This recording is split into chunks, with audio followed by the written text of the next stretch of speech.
मैं एक ऐसी लाश हूँ जो खुद से कपड़े भी पहनती है, खाना भी खाती है। मेरी सारी ख्वाहिशें मर गई हैं, ज़रूरत के लिए भी खुद को दबाते-दबाते। मेरी एज 24 रनिंग है, मेरे 3 बच्चे हैं और मेरी शादी को 8 साल रनिंग है। 7 साल बाद जब कमाने लगे हैं और पैसे भी देते हैं तो समझ में ही नहीं आता क्या करूँ। 15 दिन से सोच रही हूँ। ज़रूरत तो बहुत है पर ज़रूरी कुछ भी नहीं। अब तो मैं ऐसी हो गई हूँ कि सबका सब कुछ कर दूँगी, अपना बीमार रह के भी दवा भी खाना भारी लगता है। बच्चों को पढ़ाती नहीं, केयर नहीं करती, सुबह हो रही है, रात हो रही है, कुछ भी नहीं रहा वजह बट बहुत कुछ है, जगह बहुत कम, कुछ करना चाहती हूँ। 24 साल की उम्र में 3 बच्चे और इस कदर का डिप्रेशन। ऐसी ना बहुत सारी प्रॉब्लम्स होती हैं जो दूसरे को बाहर से देखने में लगती हैं कि बहुत छोटी हैं, लेकिन अक्सर जो झेल रहा होता है वो अपने आप को ही खो बैठता है, अपनी लाइफ को जीना भूल जाता है, अपने आप को भूल जाता है। और ऐसी हर दूसरी महिला के साथ कुछ ना कुछ प्रॉब्लम होती हैं, लेकिन एक्चुअल में जब हम सामने से देख रहे हैं, हमें दिख रहा है ना वो छोटी है, तो यही रियलाइजेशन सिर्फ उनको कराया जा सकता है उनसे बातें करके कि आप जितनी बड़ी समझ रही हैं प्रॉब्लम एक्चुअल में उतनी बड़ी नहीं है। आप थोड़ा सा अपना सोचने का तरीका बदलेंगी तो उस प्रॉब्लम का हल निकल जाएगा। यही कोशिश है मेरी इस चैनल के ज़रिए, ताकि कोई भी जो इस चैनल से जुड़े हैं किसी सिली सी बात में अटक के अपने आप को ना खो दें, अपने टैलेंट्स को ना खो दें और जो उनका बेस्ट वर्जन है वो उसकी तरफ बढ़ने की तरफ अपने कदम बढ़ाना शुरू करें, अटके ना रहें जहाँ पर भी वो अटक रहे हैं। तो यही कोशिश है मेरी और इस तरीके के 142 कमेंट्स आ चुके हैं इस वीडियो पर, जिसके मैं आज उत्तर देने की कोशिश करूँगी। देखते हैं कितने कमेंट्स पढ़ पाती हूँ और कितनों के मुझे मैसेज में रिप्लाई करने पड़ेंगे। तो चलो इन सवालों के जवाब ढूंढने के लिए आओ बहन बातें करें।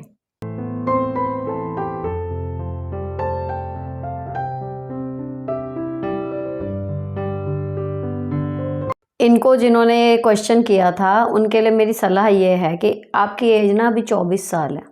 आपको भले लग रहा हो कि आपकी लाइफ ख़त्म सी हो गई है, आप एक ज़िंदा लाश बन गई हैं, लेकिन एक्चुअली 24 साल की उम्र बहुत कम होती है अपनी पूरी ज़िंदगी का जजमेंट करने के लिए। इवन जजमेंट करने के लिए आपकी कोई भी उम्र काफ़ी नहीं है। कभी भी जब आपका सोचने का तरीका बदलता है या जब ज़िंदगी करवट लेती है, आप नई शुरुआत कर सकते हो। कितने लोग 60 के बाद शुरू करते हैं। तो अभी आपकी एज 24 साल है, आपके 3 बच्चे हैं, फिलहाल आपके हस्बैंड कमाने लगे हैं, आपको देने लगे हैं। आप जो आप फील कर रहे हो ना वो नेचुरल है, उसमें कुछ भी अजीब नहीं है कि आपको ऐसा क्यों लग रहा है। अगर बंदा 8 साल तक लगातार किसी चीज़ से परहेज कर रहा है, पैसों से या किसी चीज़ की वजह से अपना मन मार रहा है, तो 7 साल बाद या 8 साल बाद जब उसको एकदम से मिलेगा तो वो सडनली लाइफ में नहीं लौट पाता। नहीं खर्च कर रहे तो सडनली कैसे एकदम शौक हो जाएंगे। एक आदत हो जाती है ना कि अच्छा लग रहा है लेकिन नहीं ले रहे क्योंकि पैसे नहीं है। अब वो 1-2 महीने नहीं, आपके 7 साल चली है, तो इट इज़ ऑब्वियस। अपने आप को थोड़ा सा समय दो, ठीक है। एक डायरी लो, एक पेन लो, उस पर लिखो ऐसी कौन सी चीज़ें थी शादी से पहले जो आपको एकदम खुश कर देती थी। उनमें से चाहे वो खरीदारी हो, चाहे वो कुकिंग हो, चाहे वो कहीं घूमना हो, उनमें से जो भी था, अभी आपको करना कुछ नहीं है, सिर्फ डायरी में लिखना है कि ऐसी कौन कौन सी चीज़ें थी जिसे करके आप खुश हो जाया करती थी। और फिर उनमें से कोई एक पकड़ो जो अब आप आराम से कर सकती हो। ठीक, बच्चे, घर परिवार, सारी जिम्मेदारी और जितने पैसों की अवेलेबिलिटी है उसके ज़रिए कोई एक काम शुरू करो। आप सिर्फ स्टक हो गई हो एक जगह, थोड़ा सा मूव होगी, अपने आप फ्लो आ जाएगा और लाइफ ऐसी ट्रैक पे आएगी, आप भूल जाओगी कि ये जो 7 साल आपने परेशानी में निकाले हैं ना, याद भी नहीं आएंगे। और जब याद आएंगे तो ये आपको मोटिवेट करेंगे कि जब आपके ऊपर कभी फाइनेंशियल क्राइसिस आएंगे तो आपको याद आएगा कि मैंने वो साल भी निकाले हैं। तो इट इज़ टेम्परेरी, जो आप फील कर रही हो आ जाओगी वापस, लेकिन हाँ, खुद को वापस लाने की जिम्मेदारी आपकी है, कोई और आपके लिए नहीं कर पाएगा, स्टेप आपको ही लेना पड़ेगा। तो जस्ट पेन और पेपर लो और लिखो कि कौन से काम हैं जिनसे आप वापस लाइफ में आ जाओगी, कौन से काम हैं जिनको आप करके बहुत खुश होती थी, फिर देखो कमाल। नेक्स्ट, हेलो सुनीता जी, मेरा बेटा 12 साल का है। वैसे तो वो पढ़ाई में अच्छा है और मैनर्ड भी है, बट अपनी चीज़ों को लेकर बहुत केयरलेस है, अपना सामान सही जगह नहीं रखता। क्या करूं? उसे रिस्पॉन्सिबल कैसे बनाऊं? एक और क्वेश्चन है कि उसे किचन का काम कैसे सिखाऊं? देखो 12 साल एक तो एज अभी उसकी है ना, थोड़ा सा करते करते बच्चे को आता है। और कितनी बार तो जो मैं फील कर रही हूँ वो ऐसा है कि जब ये छोटी थी मेरी बेटियाँ तो ज़्यादा रिस्पॉन्सिबल थी, चीज़ें सही से सुन लिया करती थी, रख लिया करती थी। जैसे जैसे बड़ी हो रही हैं और चीज़ें इनकी लाइफ में इंट्रोड्यूस हो रही हैं, है ना, थोड़ी बड़ी हो रही हैं, हार्मोन्स चेंज हो रहे हैं, स्टडी का लेवल चेंज हो रहा है, फ्रेंडशिप गोल्स चेंज हो रहे हैं, तो अब उनकी दुनिया मम्मी डैडी तक नहीं सिमटी हुई है, थोड़ी सी और बढ़ गई है। तो उनका केयरलेस जो वो था ना कोशेंट, वो भी बढ़ गया। तो ऐसा नहीं है कि आपका बच्चा बड़ा होगा तो आपको और आसानी होती जाएगी, जो मुझे समझ में आ रहा है। मेरी एक फ्रेंड ने बोला था कि जब मैं कहती थी ना कि वो 3 साल की हो जाए ना, 4 साल की हो जाए, मेरी बात समझने लगे तो आई एम सॉर्टेड, फिर तो मैं संभाल लूँगी। तो वो हमेशा मेरी फ्रेंड मेरे को समझाती थी कि सुनीता ये गलतफ़हमी है। समय के साथ साथ बच्चों की पेरेंटिंग जब करेगी तो हर एज के चैलेंजेस बदल जाएंगे। अब ये हैं, ये ख़त्म हो जाएंगे, नए आ जाएंगे, लेकिन चैलेंजेस ख़त्म नहीं होते पेरेंटिंग के किसी भी स्टेज में। तो वो बात मुझे अब जाके बिल्कुल रियल लगती है। तो अब मैं भी यही मान के चल रही हूँ कि जब तक मैं ज़िंदा हूँ पेरेंटिंग के चैलेंज ख़त्म नहीं होंगे। अब आपका बच्चा 12 साल का है, चीज़ें जगह पर रखने की आदत देखो 2 तरीके हैं। एक तो पॉजिटिव, क्या नहीं रख रहा, आप रख रहे हो, वो देख देख के सीखें। एक दूसरा निगेटिव सा है थोड़ा, लेकिन हमारे लिए आसान है। अगर हम वर्किंग हैं या हमारे पास टाइम कम है, नहीं रख रहा मत रखने दो। जब टाइम पे चीज़ नहीं मिलेगी अपने आप, वो कहते हैं ना गलती करके सीखना, फिर वो वाला वे है। आपको जो दोनों में सही लगे वो करो। या तो एग्जाम्पल सेट करो, उसके सामने लगातार वो नहीं रख रहा आप रखो, वो नहीं रख रहा आप रखो, बार बार उसके सामने रखते रहो, देख के सीखेगा।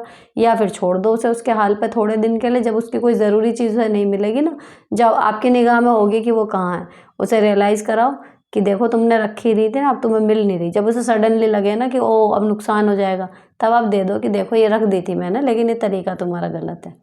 तो धीरे धीरे ये चीज़ वापस उसमें आ सकती है। बाकी चीज़ें जगह पर रखना नहीं रखना काफ़ी हद तक सबकॉन्शियस माइंड भी काम करता है। कई लोगों का क्या है कि हस्बैंड भी नहीं कर रहे होते तो उनके बच्चे भी नहीं कर रहे होते, ऐसा लगता है इनबिल्ट है वो क्वालिटी।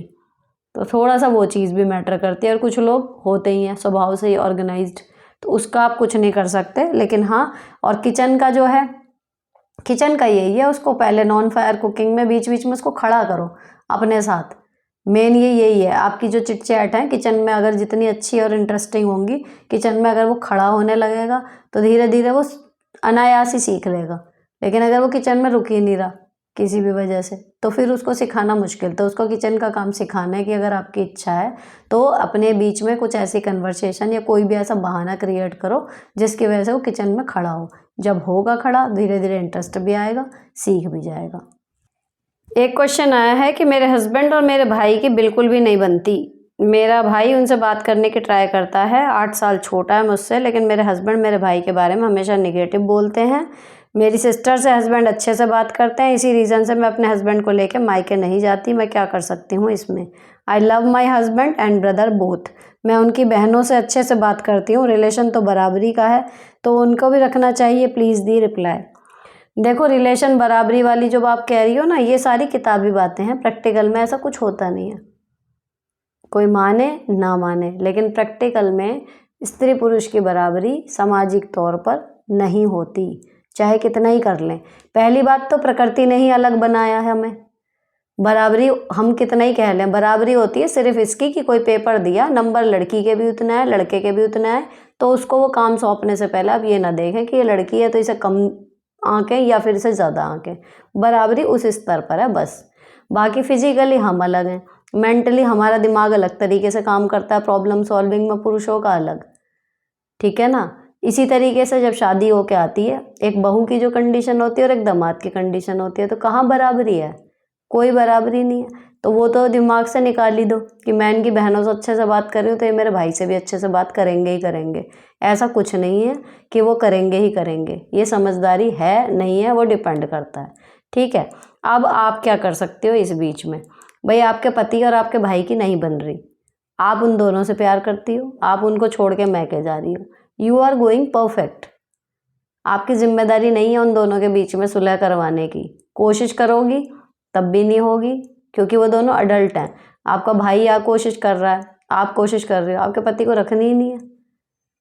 समझ रहे हो? तो पहले बात तो ये कि अगर आपके भाई से उन्हें प्रॉब्लम क्या है, थोड़ा ये पता चले। उसके बात करने का लहजा नहीं पसंद, या उसने कभी कुछ ऐसा शुरू में कह दिया कि वो उसे दिल से चिपकाए बैठे हैं। अगर आपके भाई बहन सबसे प्रॉब्लम होती, मायके वालों से सबसे प्रॉब्लम होती, तो आपकी बहन से क्यों बात कर रहे हैं?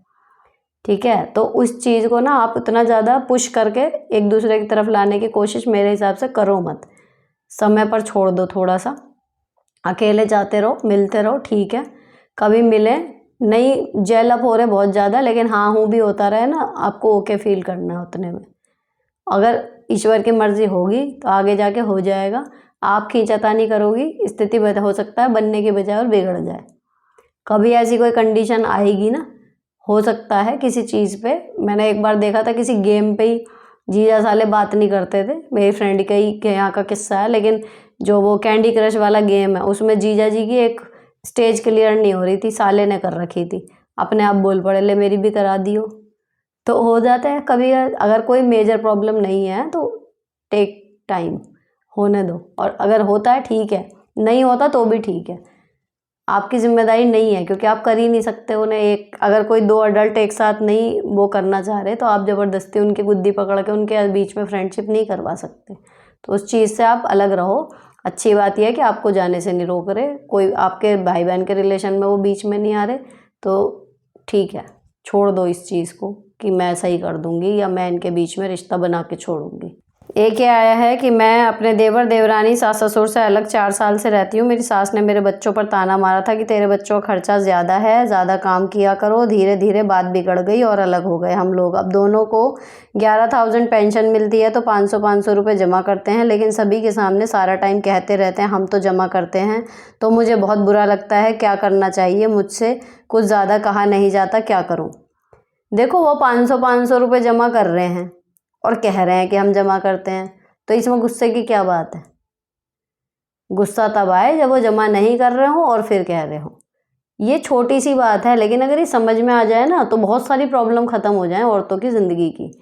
अगर मेरी सास घर में काम कर रही हैं या मैं बाहर जा रही हूँ और मेरी सास पीछे से बच्चों को संभाल रही हैं या काम कर रही हैं, और फिर वो 4 लोगों से अगर वो कह रही हैं कि मैं तो सारा दिन बच्चों को संभालती हूँ या मैं सुबह से शाम तक काम करती हूँ, वो रात का ही तो देखती है, तो अगर वो कर रही हैं एक्चुअल में और वो कह रही हैं, फिर मुझे बुरा क्यों लगना चाहिए? बुरा तब लगे अगर मैं सुबह सारा बना के जा रही हूँ, मैं अपने बच्चे नहला धुला के उनका दूध पानी सब करके जा रही हूँ, मेरी सास केवल उनको देख रही है, लेकिन फिर भी वो न ये कह रही हैं कि भैया मैं तो सारा दिन सारा खाना बनाती हूँ, करती हूँ, वो कुछ नहीं करके जाती, तब मुझे बुरा लगे, क्योंकि वो झूठ बोल रही हैं। अगर वो 500 रुपये जमा कर रहे हैं और वो गा रहे हैं कि हम जमा करते हैं, हम जमा करते हैं, तो आपको भी बोलना चाहिए कि हाँ 500-500 रुपये वो जमा करते हैं। 500 के 1000 बोले तुरंत काटो बात कि नहीं 1000 नहीं 500 जमा करते हैं। भाई जब वो 500 रुपये जमा कर रहे हैं उनका भी तो मन होगा ना कि हम कर रहे हैं, हमारी तारीफ हो, लोगों को पता लगे हम कितना बड़ा काम कर रहे हैं। तो सिंपल सी बात है, अगर कोई कर रहा है और करने के बाद उसे गा रहा है तो वो उसकी अपनी वो है, उस पर आपको बुरा मानने का हक नहीं है। तो अगर आपको अपनी नाक ज़्यादा प्यारी है कि वो कहें ही ना, तो आप उन 500 रुपये को मना कर दो कि जी ऐसे आप इतना ज़्यादा कह रहे हो, मुझे बुरा लग रहा है, आप रहने दो। सीधी बात कि पापा जी मम्मी जी आप रहने दो, मुझसे ये सुना नहीं जा रहा। नहीं तो जब वो जमा कर रहे हैं और कह रहे हैं तो इट इज़ ओके। कोई कहे कि हाँ किसी के सामने कहे हम तो जमा कर रहे हैं, तो आपको कहना चाहिए कि हाँ भाई जमा कर रहे हैं, बात ख़त्म हुई। नेक्स्ट, हेलो मैम, मेरे पति गवर्नमेंट जॉब में है और मैं अपने पति के साथ ही रहती हूँ शादी के बाद से। हमारी शादी को 4 साल हो गए। 2 साल तक तो उनकी सैलरी के सारे पैसे मेरे जेठ जी लेते थे, लेकिन अभी साल भर पहले खुद का एक प्लॉट लिया है लोन पर, जिससे हमने जेठ जी से उनका ATM ले लिया, तो जेठ जी ने उनसे मारपीट कर ली। पिछले 2 साल से उन लोगों ने हमारा कोई हालचाल नहीं पूछा, लेकिन इस दिवाली से बहनों ने इनसे बात करके सुलह करने को कहा है। अब ये फिर से जेठ जी को सब कुछ देने को तैयार हो रहे हैं। मैं कुछ कहती हूँ तो तलाक देने तक को बोलते हैं, हाथ भी उठा दिया 2 बार, तो क्या करूँ कुछ समझ नहीं आ रहा। किराए के मकान में कब तक गुजारा होगा हमारा, प्लीज़ हेल्प मी। हे भगवान, उनका ATM मतलब मेरे पति का, जो मेरे जेठ जी रखते थे। देखो यहाँ पे ना आपके पति मुझे लगता है आपको सारी बात बता नहीं रहे। कोई यूं ही अपनी सारी तनख्वाह किसी को दे नहीं देता, उसके मन में कहीं ना कहीं कुछ रिवर्ट बैक आने की उम्मीद होती है ना। तो वो कहीं ना कहीं उनको ऐसा लग रहा है कि जो वो सैलरी दे रहे हैं उससे कहीं ज़्यादा अगर वो अपने भाई के साथ रहते हैं तो उनको मिलेगा। अभी रीज़न वही अच्छे से बता पाएंगे, लेकिन इस तरीके से अपना कि सब कुछ दे दिया और उसके बाद ज़रा सा वापस लिया तो फिर मार पिटाई यहाँ तक हो गई, ऐसे होता नहीं। तो कहीं ना कहीं या इतना कैड़ा प्रेम भी नहीं होता, सही बताऊँ तो कुछ ना कुछ ऐसा है जो उन्हें उम्मीद है और वो आपको नहीं बता रहे, है ना। एक तो ये चीज़ हुई है, और दूसरी क्या है कि ये इमोशनल वो होता है थोड़ा सा, कि ना जैसे मान लो कई लोग होते हैं उनकी बीवियां कमा रही हैं, मतलब ये भी मैंने देखा, आज पता नहीं क्यों मेरी फ्रेंड्स के किस्से ज़्यादा आ रहे हैं। अगर वो कमा रही हैं, उनका एटीएम उनके हस्बैंड के पास है, अगर उन्होंने कभी किसी बात पे गुस्से में अपना एटीएम मांग लिया कि मुझे चाहिए, मेरे भी खर्चे हैं, ये कह के अपनी कमाई का, अपने अकाउंट का, तो वो एटीएम ना ऐसे फेंक के दिया जाता है। बिलीव करो इस चीज़ को, एक पढ़ी लिखी गवर्नमेंट जॉब करने वाली महिला का पति जो उससे कम कमाता है, प्राइवेट जॉब में है, ये बिहेवियर करता है उसके साथ कि ऐसे फेंक के दे रहा है, ले पकड़ अपना कार्ड, तुझे बड़ा घमंड है अपने कार्ड का। और बदले में वो फिर क्या रिएक्शन दे रही है, जो मेरी फ्रेंड है वो क्या रिएक्शन आ रहा है उसका, कि वो उस कार्ड को उल्टा माफ़ी मांग के वापस दे रही है। और ये इमोशनल मैनिपुलेशन का ना ये दौर चलता है, सबके साथ होता है। तो सेम चीज़ आपके जेठ आपके हस्बैंड के साथ कर रहे हैं और वो फंसे हुए हैं उस चीज़ में, ठीक है ना। तो ऐसी स्थिति में से निकलना बेहद मुश्किल हो जाता है। अब जो आपकी बहनें आपके हस्बैंड को, आपके पति की बहनें जो कह रही थी, आप उनसे बात कर सकते हो कि दीदी ऐसे हमारा कब तक चलेगा, देखो सुलह तो हो गई लेकिन हाथ में एक पैसा नहीं बच रहा। या फिर जब आपके जेठ जी जो भी करेंगे, यहाँ पर जो प्लॉट लिया है आपने, अब वो ले लिया, ठीक है ना, उसकी किस्त वगैरह अगर कट रही हैं तो वो भी आपके हस्बैंड के दिमाग में होगा। तो इतना स्ट्रेस ना आप अपने सिर मत लो, क्योंकि अगर आप कमा रही होती तो आपका स्ट्रेस लेना बन रहा था कि चलो ये नहीं कर रहे मैं कर रही हूँ। अब आप 2 3 4 6 महीने जस्ट वेट करो और देखो कि अब हो क्या रहा है, ठीक है। जब आप कुछ एंटी नहीं बोलोगी तो वो थोड़ा शांति से आपकी बात सुनेंगे। बीच कुछ में बस ये है कि भाई उसकी किस्तें जानी है, उसका क्या प्लान है, या इस पे हम मकान कब बनाना शुरू करेंगे, एक आध बार बस इस तरीके की बातें करो नॉर्मल वे में। ये मतलब आपकी बातों से ये जाना चाहिए मैसेज कि आप उन्हीं की साइड हो। क्योंकि एक कंडीशन में जब आदमी ऐसा हो जाता है ना कि किसी के बारे में सुनना ही नहीं चाहता, तो आप सही बात भी करोगे लेकिन जैसे ही उसके एंटी बोलना शुरू किया वो भड़क जाएगा। तो आपको बिना भड़के जब अपनी बात समझाने का मौका मिलेगा, जब भी आप समझा पाओगे। उसके लिए तरीका वही है कि फ़िलहाल शांति पकड़ो, चिल्ला के बात ना करके 2 4 6 महीने देखो कि अब दोबारा सुलह होने पे हो क्या रहा है। और उसके बाद फिर अपने हस्बैंड से जस्ट एक आध बार बीच में पूछते रहो कि मतलब उसका क्या करना है, क्या चलेगा आगे, कैसे रहेगा, या आगे हम मकान कैसे बनाएंगे, आपने क्या सोचा है, इस तरीके की चीज़ें करके पूछो। तो 6 महीने का लो रिस्क, उसके बाद फिर देखो कि गाड़ी किस तरफ जा रही है, अपोज करने की ज़रूरत है भी या कुछ डिसीजन निकलता है, या कुछ जो भी है आपके हस्बैंड को जो उम्मीद है वो होता है। मैम मेरा क्वेश्चन ये है कि मेरे 2 बच्चे, एक बेटा एक बेटी, हम दोनों हस्बैंड वाइफ वर्किंग हैं। बेटी बड़ी है, उसके टाइम पे एक मेड लगाई थी जिसके पास उसे छोड़कर जाती थी, पर वो चोर निकली। अब बेटा छोटा है 5 महीने का, नेक्स्ट मंथ मुझे ज्वाइन करना है। अब फिर से किसी मेड को लगाने में डर लग रहा है, बेटे को किसके पास छोड़ूंगी समझ नहीं आ रहा है, यहाँ आस कोई नहीं है, प्लीज़ गाइड करें। एक मेड चोर निकली तो ज़रूरी नहीं है सभी निकले, और आपकी मजबूरी है, आपको लगानी पड़ेगी तो मौका देना पड़ेगा आपको एक आध, उसकी जगह पे किसी दूसरे को रखो ताकि कुछ हो जाए, वरना कैसे कर पाओगे, कैसे जाओगे। दूसरा ऑप्शन वही है, फिर बच्चे को साथ लेके जाओ, या फिर आप अगर घर में मेड नहीं लगाना चाह रहे, आपके पास डे केयर का ऑप्शन है, फिर वहाँ पे आप छोड़ सकते हो। कोई अच्छा डे केयर आसपास में वहाँ देख लो, तो ये है कि वहाँ पे उसके साथ के और बच्चे भी मिलेंगे। दूसरा ऑप्शन फिर वो है।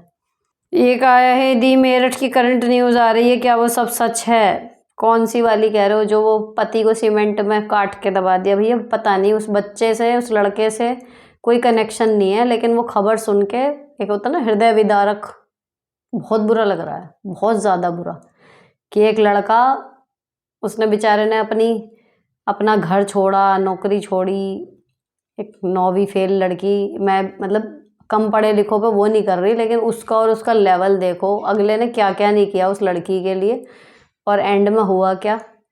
तो पता नहीं क्यों मतलब मेरा जो वो है ध्यान सारा उस लड़के के माँ बाप पे जा रहा है। जाने वाला तो चला गया, लेकिन उसके माँ बाप पे क्या बीत रही होगी कि पाला पोसा, अच्छा प्यार हुआ उनके बेटे को, तो कैसे निर्ममता से पूरा लड़का ही गया हाथ से। मतलब परिवार से तो गया ही था, वो ज़िंदगी से भी गया। जिस माँ ने उसे पाला होगा, बार बार मेरा ध्यान पता नहीं कि उसके पेरेंट्स की तरफ जा रहा है कि उनको कैसा लग रहा होगा। उसके ससुर इतना दुखी हो रहे हैं, तो यानी लड़का अच्छा ही होगा ना, तभी तो सास ससुर इतना मानते थे उसको।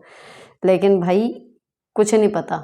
यही मैं हमेशा कहती हूँ ना कि ये दिल दिल दिल प्यार, भाई साहब इनकी सुन के चलोगे तो सत्यानाश होना है। कुछ नहीं रखा इन सब बातों में। कैसा बुरा, कितना बुरा, बहुत ही बुरा लगा मुझे तो इसे पढ़ के। ईश्वर उसकी आत्मा को शांति दे और ऐसे दुर्बुद्धि वाले लोगों को सद्बुद्धि प्रदान करे। चलो आगे चलते हैं। हाय दी, मैं ससुराल में सूट पहनती हूँ तो मना करते हैं, और उनकी बेटी ससुराल में आती है तो पहनती है। ना मेरी दीदी लोगों के साथ कहीं जाने देते हैं और कुछ काम भी नहीं करते, सारे काम मैं करती हूँ। थक जाती हूँ, क्या करूँ। ऐसे लोगों के ना आरजे करिश्मा की जो रील्स आती हैं मुझे वो अच्छी लगती हैं, कटाक्ष वाली, वो स्टेटस पर लगाई जा सकती हैं। उसको जीन्स पहनने को मना कर देती थी। एक मैंने देखा था अभी शॉर्ट, अभी हाल में ही देखा है। उसकी नंद बन के जब वो आती है तो वो नंद जीन्स वो कहते हैं दीदी आपका सूट बहुत अच्छा लग रहा है। कहती सूट है, कहती नहीं साड़ी सॉरी, कहती साड़ी है, तुम्हारा दिमाग खराब है भाभी। तो कहती जो आपने सूट जैसा पहना है ना, नहीं इनके तो अलाउड ही नहीं है हमारे ससुराल में, तो आप कैसे पहन के आ गई, इस घर में तो अलाउड ही नहीं है। ऐसे करके मतलब आप मार सकते हो इस चीज़ को एज अ कटाक्ष कि भाई जब आपकी लड़की पहन सकती है, या तो देखो परमिशन किसी को ना हो, बात तो वही सही है। नहीं है परमिशन, ठीक है, कई घरों में है, पर्दा प्रथा भी है, जैसा चल रहा है। हम कोई मशाल लेके नहीं जा रहे कि सबका पहनावा बदल देंगे, लेकिन अगर आपकी बेटी वो चीज़ पहन रही है शादी के बाद भी, अनमैरिड भी छोड़ो, तो फिर बहू को भी पहनने की परमिशन दे देनी चाहिए अगर अपनी इज्जत प्यारी है तो।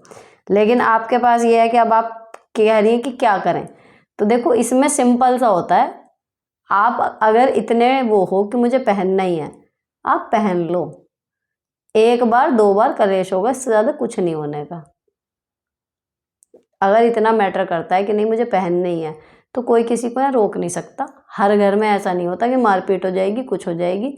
सिर्फ एक हम दबे हुए हैं। अगर हमें लग रहा है कि दिक्कत हो रही है हमें और हमें पहनना है सूट, इतनी बड़ी कोई बात नहीं है, तो फिर उसमें आप पहन लो, हिम्मत रखो। लेकिन आपको बका जाएगा खूब, कुछ भी कह सकते हैं, फिर उनका लेवल है, वो क्या बक दें आपको, तो वो सुनने के लिए तैयार हो। लेकिन एक बार दो बार फिर हो जाएगा ख़त्म, पहनो जो पहनना है।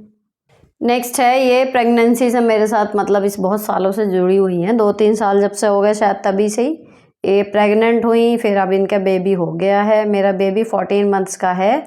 हम दोनों सेम स्कूल में गवर्नमेंट टीचर्स हैं। बस ये समझाए कि कोई भी उसको संभालने के लिए तैयार नहीं है, बहाने बनाते हैं, बस खेलने के लिए वो चाहिए बट जिम्मेदारी नहीं। फुल टाइम मेड के लिए भी मना। आप मुझे बताओ आपके अब तक के टीचिंग करियर में क्या किसी टीचर ने बेबी को स्कूल लाकर पाला हो? मौसम और व्यवस्था को ध्यान में रखते हुए बताइएगा। मेरा बेबी बहुत प्यारा है, बिल्कुल परेशान भी नहीं करता, पर मैं बहुत स्ट्रेस देती हूँ कि बच्चे का क्या पागल बन गया। उसको 3-4 बार लेके गई हूँ, खुश रहता है, बट स्कूल में बहुत गर्मी है और बच्चों को इन्फेक्शन होने का डर। समझ नहीं आ रहा क्या करूँ। मेड के साथ अकेला बच्चा छोड़ नहीं सकते, चाहे कैमरा भी हो। देखो इस पे बहुत सारे जवाब भी आए हैं, लेकिन एक तो ये चीज़ कि क्या मेरे करियर में ऐसा हुआ है? ऐसा हुआ है। कई टीचर्स हैं, एक भी नहीं, 8-10 टीचर्स हैं जो मैंने सामने देखी हैं अपने, कि उनका बच्चा बिल्कुल गोदी से स्कूल जाने लायक हो गया, और इवन जब भी स्कूल की उसकी ऑफ है और मम्मी का स्कूल है तो अभी भी वो साथ आता है, मम्मी के साथ ही एक कुर्सी उसकी भी होती है, कर रही हैं ऐसे। लेकिन जब मेरा ऐसा टाइम पड़ा था कि फैमिली सपोर्ट मेरे से हटा था, तो मैंने एक आध बार कोशिश करी, तो मैं गिनती के 2 दिन ले गई हूँ। लेकिन सेम जो आपको हो रहा है ना कि बच्चे का क्या पागल बन गया, हमारी तो नौकरी है, हम इसलिए वहाँ गर्मी सर्दी जैसे भी है बैठ रहे हैं, ठीक है। लेकिन एक बच्चा जो डिज़र्व करता है, उसके एक अच्छे जीवन के लिए ही तो हम भगे फिर रहे हैं, पैसे कमाने के लिए, मेहनत करने के लिए। और वो 6 घंटे वो कष्ट झेले, थक जाए, वो बड़ा बुरा लगा। तो मैं तो 2 दिन ले गई थी। अब यहाँ पर क्या है कि जी फुल टाइम मेड आपको मना कर रहे हैं, कुछ है आपके लिए एक ऑप्शन देखो, डे केयर का हो सकता है। आप अपने बच्चे को डे केयर में रखो, गर्मियों में एसी मिलेगा, सर्दियों में सर्दी से बचाओ, पौष्टिक खाना मिलेगा।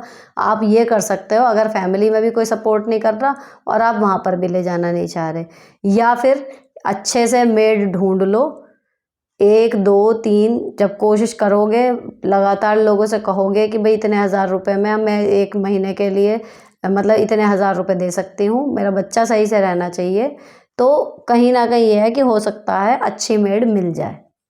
या फिर एक दूसरा और भी जो मैंने देखा तरीका, जो मतलब मैंने देखा अप्लाई करते हुए लोगों को, कि जैसे आमने सामने घर में पड़ोसी रहते हैं, है ना, उनके साथ बॉन्डिंग मान लो हमारी बहुत अच्छी है, तो उनको पैसे दें। या फिर अगर वो पैसे से कमज़ोर हैं तो पैसे में भी मेरी एक सहेली ने रखा था कि वो सामने वाले घर में पैसे देती थी, 1000 या 1500 रुपये। तो जब तक वो स्कूल से नहीं आती थी उसका बेटा उनके साथ काफ़ी हिला हुआ था, तो वो वहाँ पे अपना खेलता रहता था, तो एक सेकंड होम सा था उसके लिए।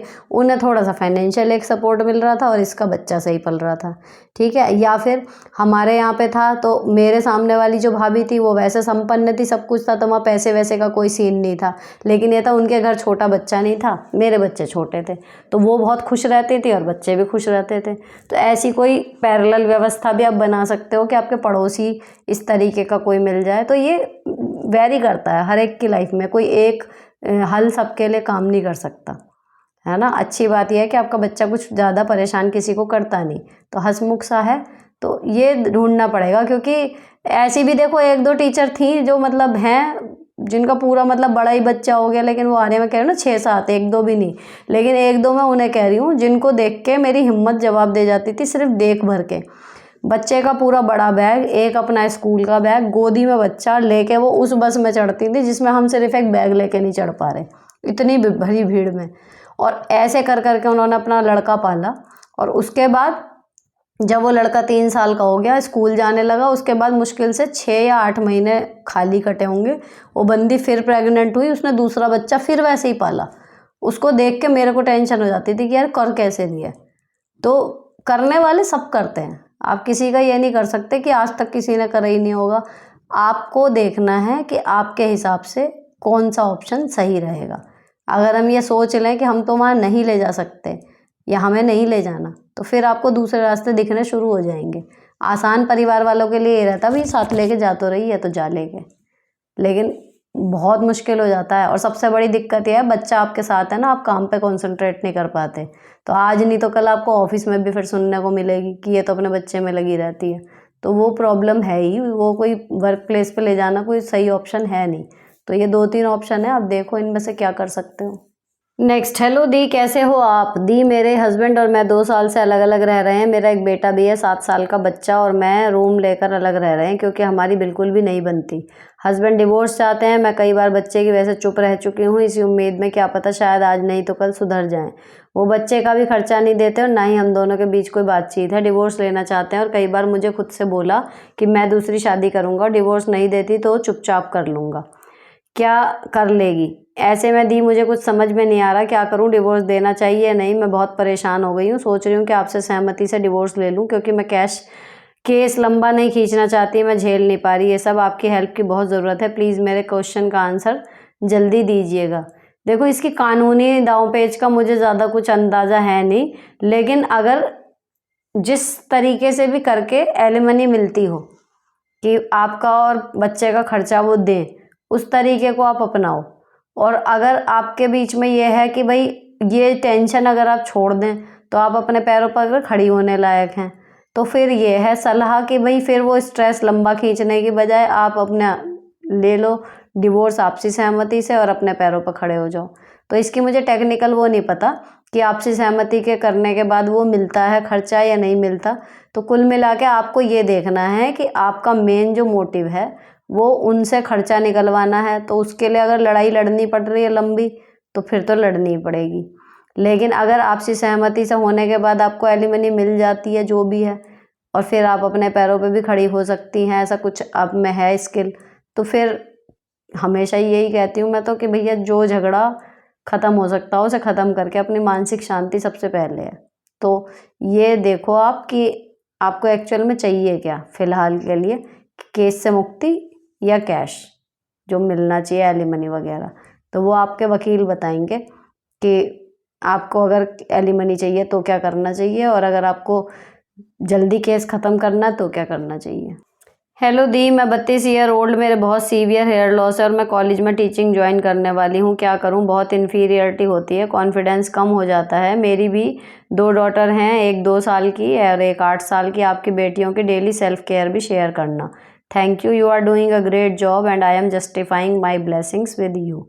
देखो, हेयर फॉल के लिए तो या तो आप होम्योपैथिक की दवाई कर सकते हो, या जो ये आते हैं ट्राया या क्योर स्किन का हेयर वाला, ये कभी मैंने ट्राई नहीं किया। इनको आप चाहो तो करो, नहीं तो सिंपल होम्योपैथिक में आप दिखा के देखो ना। तो जो सीवियर हेयर लॉस है, कई बार मेडिकल कारण होते हैं और इनकी दवाइयों से भी असर पड़ जाता है। तो अगर आपका इतना ज़्यादा है कि आपका कॉन्फिडेंस हिल रहा है, तो उसके लिए स्पेशल ट्रीटमेंट ले लो। घरेलू नुस्खे तब काम नहीं करते। कई बार जो सीवियर चीज़ें होती हैं उसके लिए स्पेसिफिक ट्रीटमेंट लिया जाता है, चाहे वो स्किन की बात हो चाहे वो बालों की हो, तो आप उसमें ट्राई कर सकते हो। और दूसरी चीज़ जो है कि उनकी, मेरी बेटियों की सेल्फ केयर, तो अभी खुद से तो वो वही है, जब उन्हें कहीं पे दिखना होता है प्रेजेंटेबल, जैसे उनका बर्थडे आ रहा था या ट्रिप पे आज गई थी तो ट्रिप का है हिसाब किताब, जब उन्हें पता होता है मुझे अच्छा दिखना है, अपने आप सब कुछ कर लेती हैं। फेस पैक भी लग जाएगा, इस अपने आप ही चेहरा दिन में 3 बार धुल जाएगा, 2 की बजाय, शैम्पू भी हो जाएगा टाइम से, सब कुछ हो जाएगा। उन्हें पता है कि हमें अच्छा दिखना है। लेकिन जब भी कोई ओकेजन नहीं आ रहा होता तो लापरवाह भी हो जाती हैं। तो ऐसा कोई स्ट्रिक्ट सेल्फ केयर रूटीन उनका है नहीं, लेकिन ये है कि अभी तो मैं हूँ और मुझे लगता है अभी वो इतनी है छोटी कि अभी तो मुझे उन्हें टोकना पड़ता है। लेकिन रूटीन की बात करूँ जो मैंने उनका बना रखा है, तो हफ्ते में 2 बार शैम्पू, अब रोज़ डेली। अब रात में चेहरा धोने का उनका भी हो गया, क्योंकि अब सर्दी ख़त्म हो गई है, तो अब से ये है कि 11 साल की हो गई, तो भाई रात को चेहरा धोने की आदत जो है वो स्ट्रिक्टली उनमें डाल रही हूँ। तो ये 2-3 चीज़ें हैं जो स्किन और बालों के लिए उनके अप्लाई मैं कर रही हूँ। बाकी वो है ही अपना रेगुलर बाथ और अपने कपड़े खुद धोना, अंडरगारमेंट्स वगैरह, वो सब उनको मैंने चालू करवा दिया था पिछले साल से ही। नेक्स्ट दी, आप बहुत सी बहनों को ये सलाह देती हैं कि पति और परिवार जो अच्छे नहीं हैं से परे हटके अपना जीवन जियो, खुद कमाओ, खुद बच्चे पालो एट्सेट्रा। आप सही हैं दी, लेकिन ऐसा इमोशनलेस जीवन कैसे जिया जाता है, और जब तक सब ठीक होता है तब तक इंसान अंदर से मर चुका होता है। ऐसा ही सेम मेरी दादी का जीवन रहा। उन्होंने खुद की ट्यूशन वगैरह पढ़ा के घर, बच्चों, परिवार सब जिम्मेदारियां उठाई, जैसे तैसे बच्चों को पढ़ा कर दिया परिश्रम करके। लेकिन जब पापा और चाचा लोग बड़े होकर उन्हें सारी खुशियां देना चाह रहे हैं, तब तक उनके सारे शौक, खुशियां सब खत्म हो चुका था और अंदर पूरी कड़वाहट भर चुकी थी। देखो, ऐसा नहीं होता। और पता है उनमें कड़वाहट क्यों भरी? बात यही है, कड़वाहट इसलिए भर गई क्योंकि उन्होंने अपनी जो सारी जिम्मेदारियां निभाई ना, वो एक बोझ समझ के निभाई कि कोई कर नहीं रहा इसलिए मुझे करना है। और मैं जो कह रही हूँ वो एग्जैक्टली ये है कि अगर कोई नहीं कर रहा तो इसका मतलब आप भी अपने जीवन या अपनी जिम्मेदारियों से मुंह मोड़ लें, ये सही नहीं है। आप उन्हें देख देख के किलसें और फिर अपना काम करें। काम आप ही कर रहे हो। आपने उन्हें देखा, उन्होंने कुछ नहीं करना, ये आपको समझ में आ गया, अब ये काम है, ये मुझे समेटना है, अब मैं करूँगी, इसे अच्छे से कर लेती हूँ जितना मैं बेस्ट पॉसिबल वे में कर सकती हूँ। अब भी काम आप ही कर रहे हो, लेकिन दोनों काम करने के तरीके में, एक तरफ आप फ्रस्ट्रेशन में जाके पड़ोगे, दूसरी तरफ आपको एक सेटिस्फेक्शन होगा कि देखो मैंने बिना किसी की मदद के काम कर दिया। ऐसी भी महिलाएं हैं जिन्होंने ऐसे ही अकेले परिश्रम करके अपने बच्चे पाले, सब कुछ करा, लेकिन आप उनको बुढ़ापे में देखो ना, उनसे ज़्यादा जिंदा दिल आदमी आपको नहीं मिलेगा। ऐसे भी लोग हैं। तो सारा खेल जो है वो माइंडसेट का है कि आपने अपनी जिम्मेदारियां निभाई मन से या मजबूरी में, तब आपके अंदर कड़वाहट भरती है कि आप चिल करना चाह रहे थे, आपके ऊपर जिम्मेदारियां पड़ गई, आपके पास ऑप्शन नहीं था भागने का, इसलिए आपने जिम्मेदारियां निभाई। अब निभाते निभाते आप एंड तक थक गए और आप हो गए फ्रस्ट्रेटेड। या फिर ये है कि आपने देखा, आप चिल करना चाहते थे, आपके ऊपर जिम्मेदारियां पड़ी, आप थोड़ी देर के लिए परेशान हुए, लेकिन फिर आपने अपना मन समझा लिया कि ठीक है, ऐसी है लाइफ तो ऐसी है, let's take it as a challenge. उन सब जिम्मेदारियों को निभाते हुए भी आप अपना माइंडसेट पॉजिटिव रखा, शांति बनाए रखी अपने दिमाग की, और अपने आप को खुश रखने की कोशिश आप करते रहे खुद से। तब जब वो जिम्मेदारियां निपटेंगी। अब अगर आपकी ये जो दादी की आप बात बता रही हो, उनकी पूरी ज़िंदगी का एक फल मिला है कि जब उनके बच्चे कामयाब हो गए, अगर वो इतना परिश्रम ना करती, उनके बच्चे आज कहीं खाना खराब घूम रहे होते, समझ रहे हो, तो वो क्या खुश होती। लेकिन अब उन्होंने पूरी ज़िंदगी मेहनत करके उन बच्चों को इस लायक बना दिया। तो अगर वो ये टारगेट लेके चलती कि भाई मैं ये मेहनत कर रही हूँ, इसके बाद मेरे बच्चे एक दिन काबिल होंगे, तो फाइनली वो अपना सपना आप पूरा करता हुआ देख रही होती है ना कि हो गए मेरे बच्चे लायक। और रही बात इसकी कि मेहनत करने के बाद आपके शौक मर जाते हैं, ये वो होता है, लेकिन वो तो आप मेहनत नहीं भी करोगे तो भी, आप मान लो पूरी ज़िंदगी आपने वेले पड़े होकर गुजार दी, कोई और आपका खर्चा उठा रहा मस्त, तो भी जो शौक जवानी में थे वो बुढ़ापे में रहते हैं क्या? वो तो ऑब्वियस है, ख़त्म हो ही जाते हैं कि एज के बाद। लेकिन उल्टा होता है, अगर आपने कड़ी मेहनत करके अपनी ज़िंदगी अच्छे से यूज़ करके एक लंबा टाइम बिता के और कुछ खड़ा किया है, चाहे वो संतान हो आपकी काबिल बन के, चाहे प्रॉपर्टी हो, चाहे समाज में नाम हो, किसी भी कीमत पे आपने कुछ बड़ा करके दिखा दिया, खूब मेहनत करी है, तो जब आप बूढ़े होगे ना, आपको एक सेटिस्फेक्शन होगा और हो सकता है आपका माइंडसेट इतना पॉजिटिव हो उस टाइम पे कि आप ये कह सको कि चलो अब काम ख़त्म हुए, अब करती हूँ एंजॉय। और करते हैं करने वाले, देखे नहीं आपने ऐसे लोग जो बुढ़ापे में भी इतना मस्त जीवन जी रहे हैं, क्योंकि उन्होंने एक अच्छी परिश्रम वाली लाइफ जी ली और अब वो डिज़र्व करते हैं एक बढ़िया रिटायरमेंट। तो बस ये माइंडसेट का खेल है और कुछ नहीं है। नेक्स्ट आया, हेलो दी, वैसे तो आपकी वीडियो से मुझे मेरे मन में चल रहे सारे सवालों के जवाब मिल जाते हैं, पर मुझे आपकी सलाह चाहिए। मेरे हस्बैंड मेरे मामा जी के यहाँ गए थे शादी में, उनका कहना है उनकी रिस्पेक्ट नहीं की मामा जी ने, मैं नहीं जा पाई, बच्चों के एग्ज़ाम थे, अब मामी जी मुझे बुला रही हैं, मैं भी जाना चाहती हूँ बहू को देखने, एक ही बेटा है उनका, पर हस्बैंड मना कर रहे हैं, जहाँ मेरी इज्जत नहीं हुई वहाँ नहीं जाना। बहुत कहने पर बोला जाओ, पर कुछ देना नहीं बहू को, ना कुछ लेकर आना वापस वहाँ से। मामी जी अच्छी हैं लेकिन, और मामी को नहीं बताया अभी मैंने ये सब। देखो इसमें दो चीज़ें हैं, अगर आपके हस्बैंड किसी ऐरी गैरी बात को अपने ईगो पे ले रहे हैं तो आपको ये कहना चाहिए कि भाई ऐसे नहीं होता, बहू आई है तो उसको गिफ्ट विफ्ट देना भी होगा, जो मैं लाऊंगी वो अलग चीज़ है कि वो मैं ना लाऊं, कुछ भी बहाना मार के छोड़ूं, लेकिन उसको देना बनता है ना, जब आप जाओगी। लेकिन अगर अब वो कह रहे हैं कि मेरी इज्जत नहीं हुई, तो एग्जैक्ट हुआ क्या था वो डिपेंड करता है, वो आप देखो कि जो वो बेइज्जती कह रहे हैं जिस चीज़ को, क्या वो एक्चुअली बेइज्जती थी। क्योंकि कई बार हो कर देते हैं लोग दामाद की इतनी बेइज्जती कि उसके आत्मसम्मान पे बात आ जाती है, और फिर पत्नी को भी चाहिए उस टाइम पे कि हाँ भाई मेरे पति की इज्जत नहीं करी तो मुझे भी उस हिसाब से ही फिर आगे चलना पड़ेगा।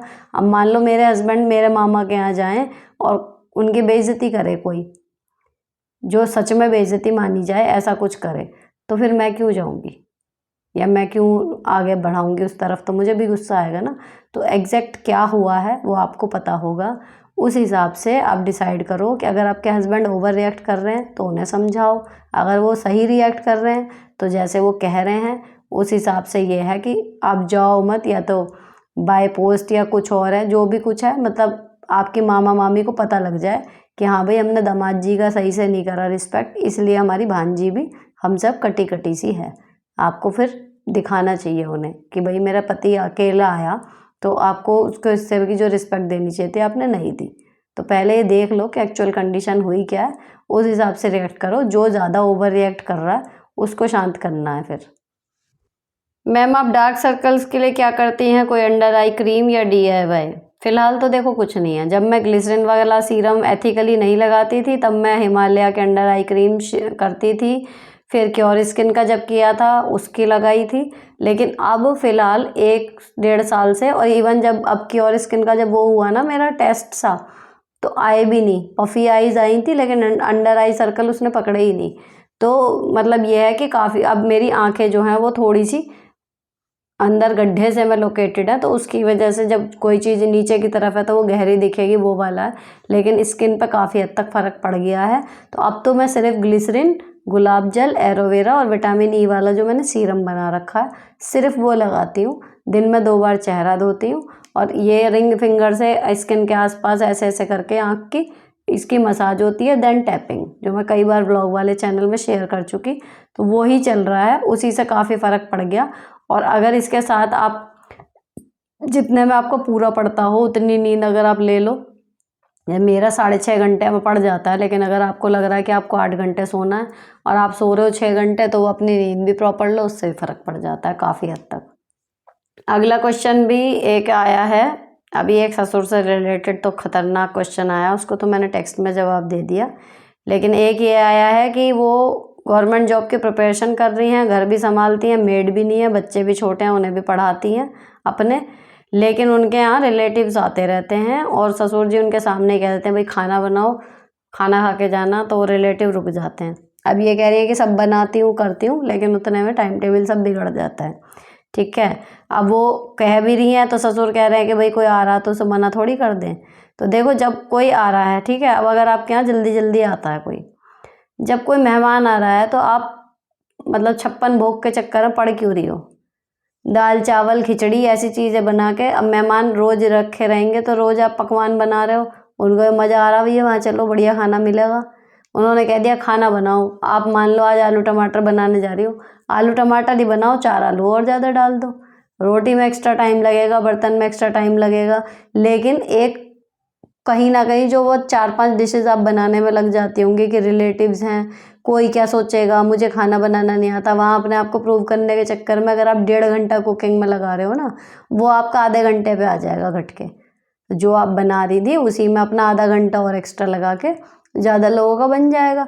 इस चक्कर में ही मत पड़ो भैया, रिश्तेदार एक दिन के थोड़े ही हैं, रोज़ आ रहे हैं, तो जो हम खा रहे हैं वही तुम भी खा लो। फिर 1-2 बार जब ऐसे हो जाएगा ना, तो फिर आपके ससुर को भी लगता होगा देखा मेरा कितना वो है, जब भी आता है मैं तो खाना खिला के भेजता हूँ, खिलाओ भेजो खाना, खिलाओ, यही सिंपल दाल रोटी करेला जो बनाया घर में नॉर्मल जो हम लोग खाते हैं वो ही बनाओ। मेहमान आए हैं इसलिए कुछ स्पेशल आइटम बनाने की ज़रूरत नहीं है, जब तक आपके एग्ज़ाम चल रहे हैं एटलीस्ट तब तक, क्योंकि मेहमान तो अब भी आ रहे हैं, आगे भी आते रहेंगे, चलता रहेगा ये, लेकिन पेपर रोज़ रोज़ नहीं होते ना, सारी ज़िंदगी आपकी एज रहेगी।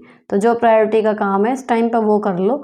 इस बीच में ज़्यादा से ज़्यादा क्या होगा, जो खा के जाएंगे सिंपल खाना, वो यही तो कहेंगे देख हम तो इतने साल में गए थे या इतने महीने में गए थे, बताओ हमें तो यही खिला दिया, बस इससे ज़्यादा क्या होएगा। तो उस इमेज को छोड़ो, अपने पेपर पे ध्यान दो, ये निकल गया तो life set. Next, hi ma'am, मेरी सास बहुत तेज़ है, खुद तो अपनी सास ननद सबको छोड़ कर बैठी है, मुझसे उम्मीद करती है उसका सब कुछ करूं। मेरी ननद का भी डिवोर्स करा रखा है, मेरी पहले बच्चे में भी कुछ नहीं किया, अब सेकंड प्रेगनेंसी में भी कुछ नहीं कर रही, सब कुछ मेरे मायके वाले करते हैं। हस्बैंड कहता है कोई ना, मैं एक ही लड़का हूँ, मुझे तो करना ही पड़ेगा, बट मैम मेरे किसी ने नहीं किया तो अब कैसे किसी का करूँ, मेरा मन नहीं मानता। माँ बेटी चाहती हैं हमारी गुलाम बनी रहे, मैं और मेरे हस्बैंड अलग सिटी में रहते हैं, बट फेस्टिवल पे जाना पड़ता है, फिर लड़ाई होती है, सब फेस्टिवल भी ख़राब होते हैं। Please ma'am tell me I how avoid them.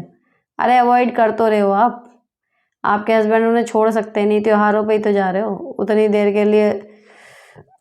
वो वाला टैलेंट जो मैंने पिछली बार बताया था ना कि भैया टास्क करने जा रही हूँ, अब फेस्टिवल तो ख़राब हो रहे हैं, वो तो मुझे समझ में आ रहा होगा। आदमी सुकून से अपने घर में अगर जहाँ पर भी रह रहा है खुशी खुशी वहाँ मनाए तो एक अलग ही रौनक होती है, लेकिन जब आप जा ही रहे हो तो उसका आप कुछ कर नहीं सकते फ़िलहाल, क्योंकि अकेले लड़के हैं। तो वो भी सही कह रहे हैं आपके हस्बैंड भी, ठीक है ना। तो यहाँ पर जो है कि मैं क्यों करूँ, आपका करने का मौका ही कहाँ लग रहा है, फेस्टिवल पे ही तो जा रहे हो, तो फेस्टिवल मनाओ, आ जाओ। और बाकी अगर ज़्यादा कभी ऐसी दिक्कत आ जाए कि बिस्तर पे आके कुछ करना पड़ेगा, नहीं करना, मेड लगा दो, मत करो जब नहीं मन कर रहा, तो ये ऑप्शन हो सकता है। लेकिन ये जिम्मेदारी से सामने वाला हट गया, आपको टेक्निकली तो राइट होना ही है ना, तो टेक्निकली तो अपनी जिम्मेदारियाँ निभाओगे ही, वो वाली चीज़ है। तो आपके हस्बैंड भी उसी राह चल रहे हैं और आप भी उसी राह चलो, मेरी तो सलाह यही है। ये आया है, आपने अपना साइटी का पेन कैसे ठीक किया? एक्सरसाइज से। मैं लिव लाइफ इजी पे शायद 2 या 3 बार शेयर कर चुकी हूँ एक्सरसाइज से, और अब प्रिकॉशन ज़्यादा है, एक्सरसाइज अब ना के बराबर है। अब प्रिकॉशन है कि उकड़ू बैठ के आप कोई फोर्स वाला काम नहीं करेंगे तो साइटिका नहीं उठेगा, टेढ़ी मेढ़ी जगह पे नहीं बैठेंगे तो नहीं उठेगा, गलत पोस्चर, इन सब चीज़ों से बहुत फ़र्क पड़ता है। दूसरी चीज़, जब होने लगे हल्का सा भी, मान लो मैंने किसी दिन मैट धो दिए, होता है, मुझे पता है किन किन चीज़ों से पंगे होंगे, लेकिन फिर भी वो हो जाती हैं। जैसे मैट है, रगड़ दिए मैंने, चौकी पे बैठ के भी रगड़ती हूँ, फिर भी उस पर जोर पड़ता है। या फिर कोई ऐसा काम है जो मैंने उकड़ू बैठ के कर लिया तो मुझे पता होता है कि आज दर्द होगा, तो फिर मैं उस दिन वो एक्सरसाइज कर लेती हूँ और उससे एकदम आराम मिल जाता है।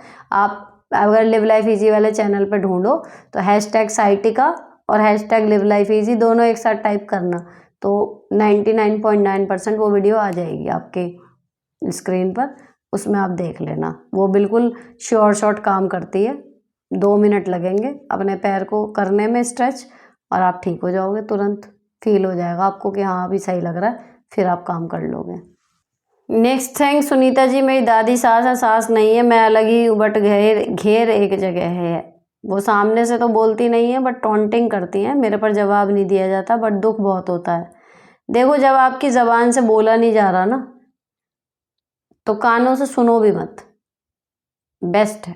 अगर सेंस ऑर्गन अपने बंद करने हैं तो पूरे ही बंद कर लो।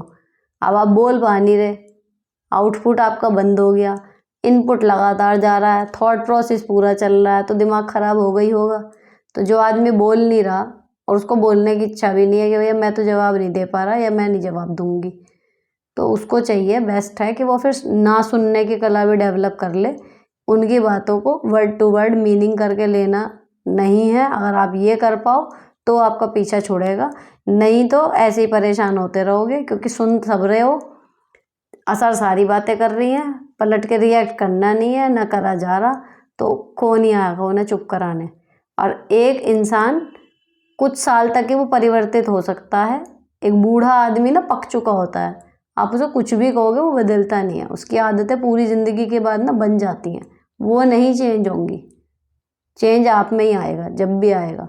तो अपने आप को इस तरीके से बदल लो कि इसमें अब मुझे जीना कैसे है, तो शांति से रह पाओगी। नहीं आया तो फिर वो ताने चालू रहेंगे और आप सुनती रहो। तो या तो बोलना शुरू करो या फिर सुनना बंद करो, एक काम करना पड़ेगा। मैम आपने मुझे गाइड किया था पिछली वीडियो में, 2 ईयर से डिप्रेस थी, आपके सजेशन के बाद अपनी हेल्थ और एक कोर्स दोनों जगह बात कर ली, एक जगह फीस भी भर दी। फ्रेंड का अचानक फ़ोन आया, कहने लगी क्यों कर रही है दूर वाले जिम आप मेरे साथ, तब से वही बात अजीब लग रही है। मैं अब खुद के लिए अच्छा कर रही हूँ, हमेशा जब भी कोई पूछ लेता है वो चीज़ पूरी नहीं हो पाती, क्या करूँ प्लीज़ मोटिवेट अगेन। ये सिर्फ वहम है कि कोई पूछ लेता है तो होती नहीं है, और अगर आपको ऐसा लगता है ना कि कोई पूछ लेता है तो होती नहीं है, तो जब किसी ने पूछा तो आपका दूसरा क्या, जैसे ताने वाले का होता है ना कि अभी मिलेगी अभी कहेगी, सेम चीज़, अब इसने टोक दिया तो अब मेरे काम में अड़चन आएंगी, अब मुझे क्या करना है, तो वो काम हो जाएगा अगर आप पक्के रहो। अब आपके दिमाग में ये चल रहा है इसने टोक दिया अब तो होएगा ही नहीं, तो फिर वो होएगा ही नहीं। ये मैंने 1-2 जगह सुना है कि ये जो होता है ना कि किसी की टोक से हमारा काम रुक जाता है या कुछ और है, ये तभी ज़्यादा असर करती हैं चीज़ें जब आप भी उतना ही पे स्ट्रांगली बिलीव करते हो।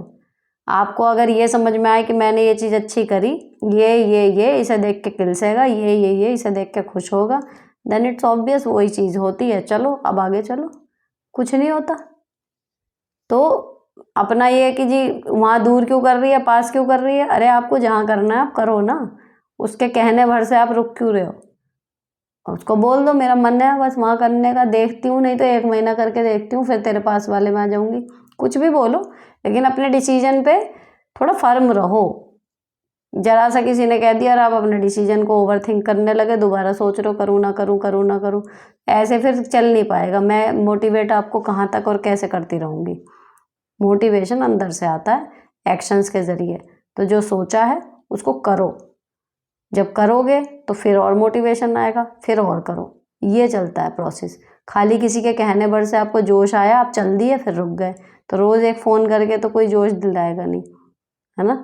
तो जो कर लिया डिसाइड उसको पूरा करना है, वो बस रोज़ कोई कुछ भी कहेगा पहले ही सोच के चलो कि इसके एंटी बोलने वाले लोग मिलेंगे और तब मुझे रुकना नहीं है, मैं करती जाऊँगी। बेमन से ही करना, करते रहो, धीरे धीरे कुछ तो हाथ आएगा 1-1.5 महीने में। आप अपने बच्चों को क्या बताती हैं कि why they are not going to grandparents, like बच्चों को इस एज में बताना हार्ड है कि they are not loved by grandparents, बच्चे लो फील भी करते हैं। नहीं, ऐसा कुछ नहीं है, मेरे बच्चे उनके दादी बाबा उनको प्यार करते हैं and we all are sure about it. बाकी रही बात मिलने जुलने की, वो परिस्थितियाँ चेंज हो गई हैं और ग्रेटफुल हूँ भगवान के कि मेरी बेटियाँ सब कुछ समझ भी गई। अच्छी बात यह है कि बड़ों की बातें जो भी हो, बच्चों के मन में कहीं कोई क्लैश नहीं है, उनके लिए कोई नेगेटिव नहीं है पूरी फैमिली में। उनके लिए जैसी सिचुएशन थी अभी भी वैसी है। रही बात आने जाने की, तो अब उनको कहना चाहिए वो इतनी अपने में मगन हैं, उनकी लाइफ में जो चल रहा है वो उसमें इतनी इन्वॉल्व है, उनके पास उतना टाइम भी नहीं है। और दूसरी चीज़ वो मस्त हैं, पर जब उनका मन करेगा, जब मतलब दादी बाबा का मन करेगा या बच्चों का मन करता है, वो मिल लेते हैं। ऐसा कुछ नहीं है कि प्यार नहीं करते, ना मेरे बच्चों को कोई इनसिक्योरिटी है। अगर आप उनसे भी कभी बात होगी, किसी से भी वो पूछें कि क्या आपके अम्मा बाबा आपको प्यार करते हैं, तो वो एक सेकंड भी नहीं सोचेंगे और वो कहेंगे कि हाँ करते हैं, और वो भी करती हैं। तो ऐसा कुछ नहीं है कि they are not loved by grandparents, ये सीन नहीं है। पर अगर ऐसा हो भी तो क्या फ़र्क पड़ रहा है? अगर किसी के परिवार में ऐसा है भी कि दादी बाबा बच्चों को आपके प्यार नहीं करते, तो आपका प्यार इतना ज़्यादा होना चाहिए कि बच्चों को अपने माँ बाप के बाद किसी और के प्यार की ज़रूरत ही ना पड़े। ये तो आपके हाथ की बात है ना। तो क्या ही फ़र्क पड़ता है। अब मेरे दादी बाबा नहीं थे, मेरी दादी जब तक थी वो मेरे और चाचा वाचा के जो बच्चे थे, हमारे जितने भी कज़न थे, वो उन लोगों के साथ रहती थी। हम लोग यहाँ रह रहे हैं तो वो उनको ज़्यादा प्यार करती थी। तो कई बार लगता था कि अरे दादी बाबा हमें प्यार नहीं करते, तो क्या ही फ़र्क पड़ गया। हम क्या नहीं कर पाए उनके प्यार के बिना, किसी के होते ही नहीं। जब तक बच्चे पोता पोती होते हैं, दादी बाबा भगवान के पास चले गए होते हैं। तो it's not a big deal कि प्यार करते हैं नहीं करते हैं। आपकी लाइफ में एक्चुअल में प्यार करने वाले 2-4 होने चाहिए। सारे रिश्ते सबको नहीं मिलते जो मुझे दिखाई दे रहा है। तो जो रिश्ते हैं ठीक है, जो नहीं है ठीक है। सब कुछ थोड़ी एक साथ हमें मिल सकता है। दी मेरे हस्बैंड बैंकर हैं, दूसरे स्टेट में जॉब करते हैं। मुझे सास ससुर के साथ रहना होता है। मेरी 2 बेटी हैं। हस्बैंड मंथ में 1 बार आते हैं, पूरे मंथ के लिए सबकी ज़रूरत की चीज़ें खरीद कर रख जाते हैं। सिर्फ सब्जियां ही ससुर को 2-3 दिनों पर लेनी होती हैं। हबी मिठाई, chocolate, fruit, dry fruit, medicine, kitchen use की सब चीज़ें, तेल मसाले, चावल, आटा सब कुछ रख के जाते हैं। दोनों डायबिटिक हैं, चॉकलेट, मिठाई, आइसक्रीम कुछ नहीं खाते। मेरी परेशानी है कि हबी अगर मेरी और बेटियों के लिए ले आते हैं तो सास ससुर बहुत गुस्सा करते हैं। हम लोग बाहर जाकर कुछ खाएं वो भी उन्हें पसंद नहीं। 1-2 बार घर में छुपा कर लाया गया तो बहुत हंगामा हो गया। मैं क्या करूं? देखो छुपा के तो लाओ मत, लेकिन जो खाना है वो खाओ। ज़्यादा गुस्सा करें, आपके पास सीधा जवाब है कि डायबिटीज़ आपको है, हमें थोड़ा ही है। जब मीठे की क्रेविंग होती है तो होती है, उन्हें भी बहुत हुई होगी। बात यह होगी कि उनका मन करता होगा लेकिन बीमारी की वजह से खा पाते नहीं होंगे। छुपा के लाना कोई हल नहीं है। सीधे यही कह दो कि डायबिटीज़ आपको है भाई, हमें थोड़ा ही है, बच्चों का मन थोड़े ही मारेंगे। स्ट्रिक्टली एक बार बोल दोगे हो जाएंगे शांत। और नहीं तो फिर वही है कि बाहर जाके अपना खा के आओ, घर आके फिर चैंचे चैंचे होएगी। मीठे के बाद नमकीन का मज़ा लेते रहना, लेकिन कोई छोड़ कैसे सकता है। मीठे की तो क्रेविंग इतनी ज़बरदस्त होती है कि जब खाना है तो खाना ही है। अब जिसको बीमारी नहीं है वो क्यों छोड़ेगा, किसी की वजह से। कोई तुक ही नहीं है इस बात का। तो जब कोई बेतुकी बात कर रहा है तो बेतुके जवाब फिर मिलने के लिए डिज़र्विंग है वो बंदा, फिर कोई भी हो। नेक्स्ट, हेलो दी, मेरी देवरानी मेरे पति के आगे अच्छी बहू बन के दिखाती है। आई, देवरानी आपके पति के आगे क्यों दिखा रही है? और मुझसे कोई ख़ास बॉन्ड नहीं बनाती। घर का राशन का सामान मेरे हस्बैंड ही लाते हैं, तो उसमें भी वो जैसी पर्सनल सामान भी जेठ से ही मंगाती है, और अपने हस्बैंड या सास को नहीं बोलती लाने के लिए। मुझे ये अजीब लगा। दूसरा, मुझे तो अपनी बेटी से बड़ी मम्मी बुलवाती है, मेरे हस्बैंड को पापा जी कह के बुलवाती है। मुझे अच्छा नहीं लगता। मेरी सास और हस्बैंड देवर किसी को भी कोई प्रॉब्लम नहीं है। तीसरा, मेरे हस्बैंड ने व्हाट्सएप पे देवरानी के नंबर पर टाइमर लगाया हुआ है जिससे उनकी चैट में देख नहीं पाती। हस्बैंड से इस टॉपिक पे बात करूं तो बोलते हैं मुझे कि तेरी सोच ही गंदी है। देवरानी देवर की लव मैरिज है। सास भी देवरानी को चाहती है, मुझे बोलती है मैं जलती हूँ देवरानी को देखकर। सास ने अलग तो कर दिया लेकिन सिर्फ काम के लिए, बाकी सारी पावर सास के हाथ में ही है। सास मुझे पसंद करती नहीं, हस्बैंड मेरी सुनते नहीं। क्या करूं अब? क्या मैं गलत हूं? नहीं जी, आप बिल्कुल गलत नहीं हो। जो आपने बताया है, किसी भी सामान्य महिला के दिमाग में ये चीज़ आएगी, इसमें सोच गंदी वाली बात नहीं है। ठीक। और लव मैरिज वाली है तो देखो, अब ये बुरा लगेगा जिनकी लव मैरिज है, लेकिन प्यार और उसके बाद शादी किसी बेचारे सीधे साधे आदमी की तो होती नहीं। थोड़ा सा तो चटपटा रहा होगा वो इंसान कि पहले प्यार किया, इश्क मुश्क हुआ, उसके बाद शादी भी हुई। तो है तो उसमें टैलेंट वो चीज़। अब इसके बाद में आपके जेठ के हाथ में थोड़ी सी पावर ज़्यादा है आपके पति के, चैट पे टाइमर क्यों लगा हुआ है, या तो अगला सबके में लगाए, पति पत्नी के बीच में क्या पर्दा है। ये तो आप बोल ही सकते हो ना कि ठीक है मेरी सोच गंदी है ना, पढ़ाओ चैट, क्यों लगाया है टाइमर, क्या ये है ऐसा इसमें कि जो कोई पढ़ लेगा तो क्या हो जाएगा। मेरी सोच गंदी है, ठीक है मैं तो हूँ ही गंदी, अपना तो साफ रखो फ़ोन।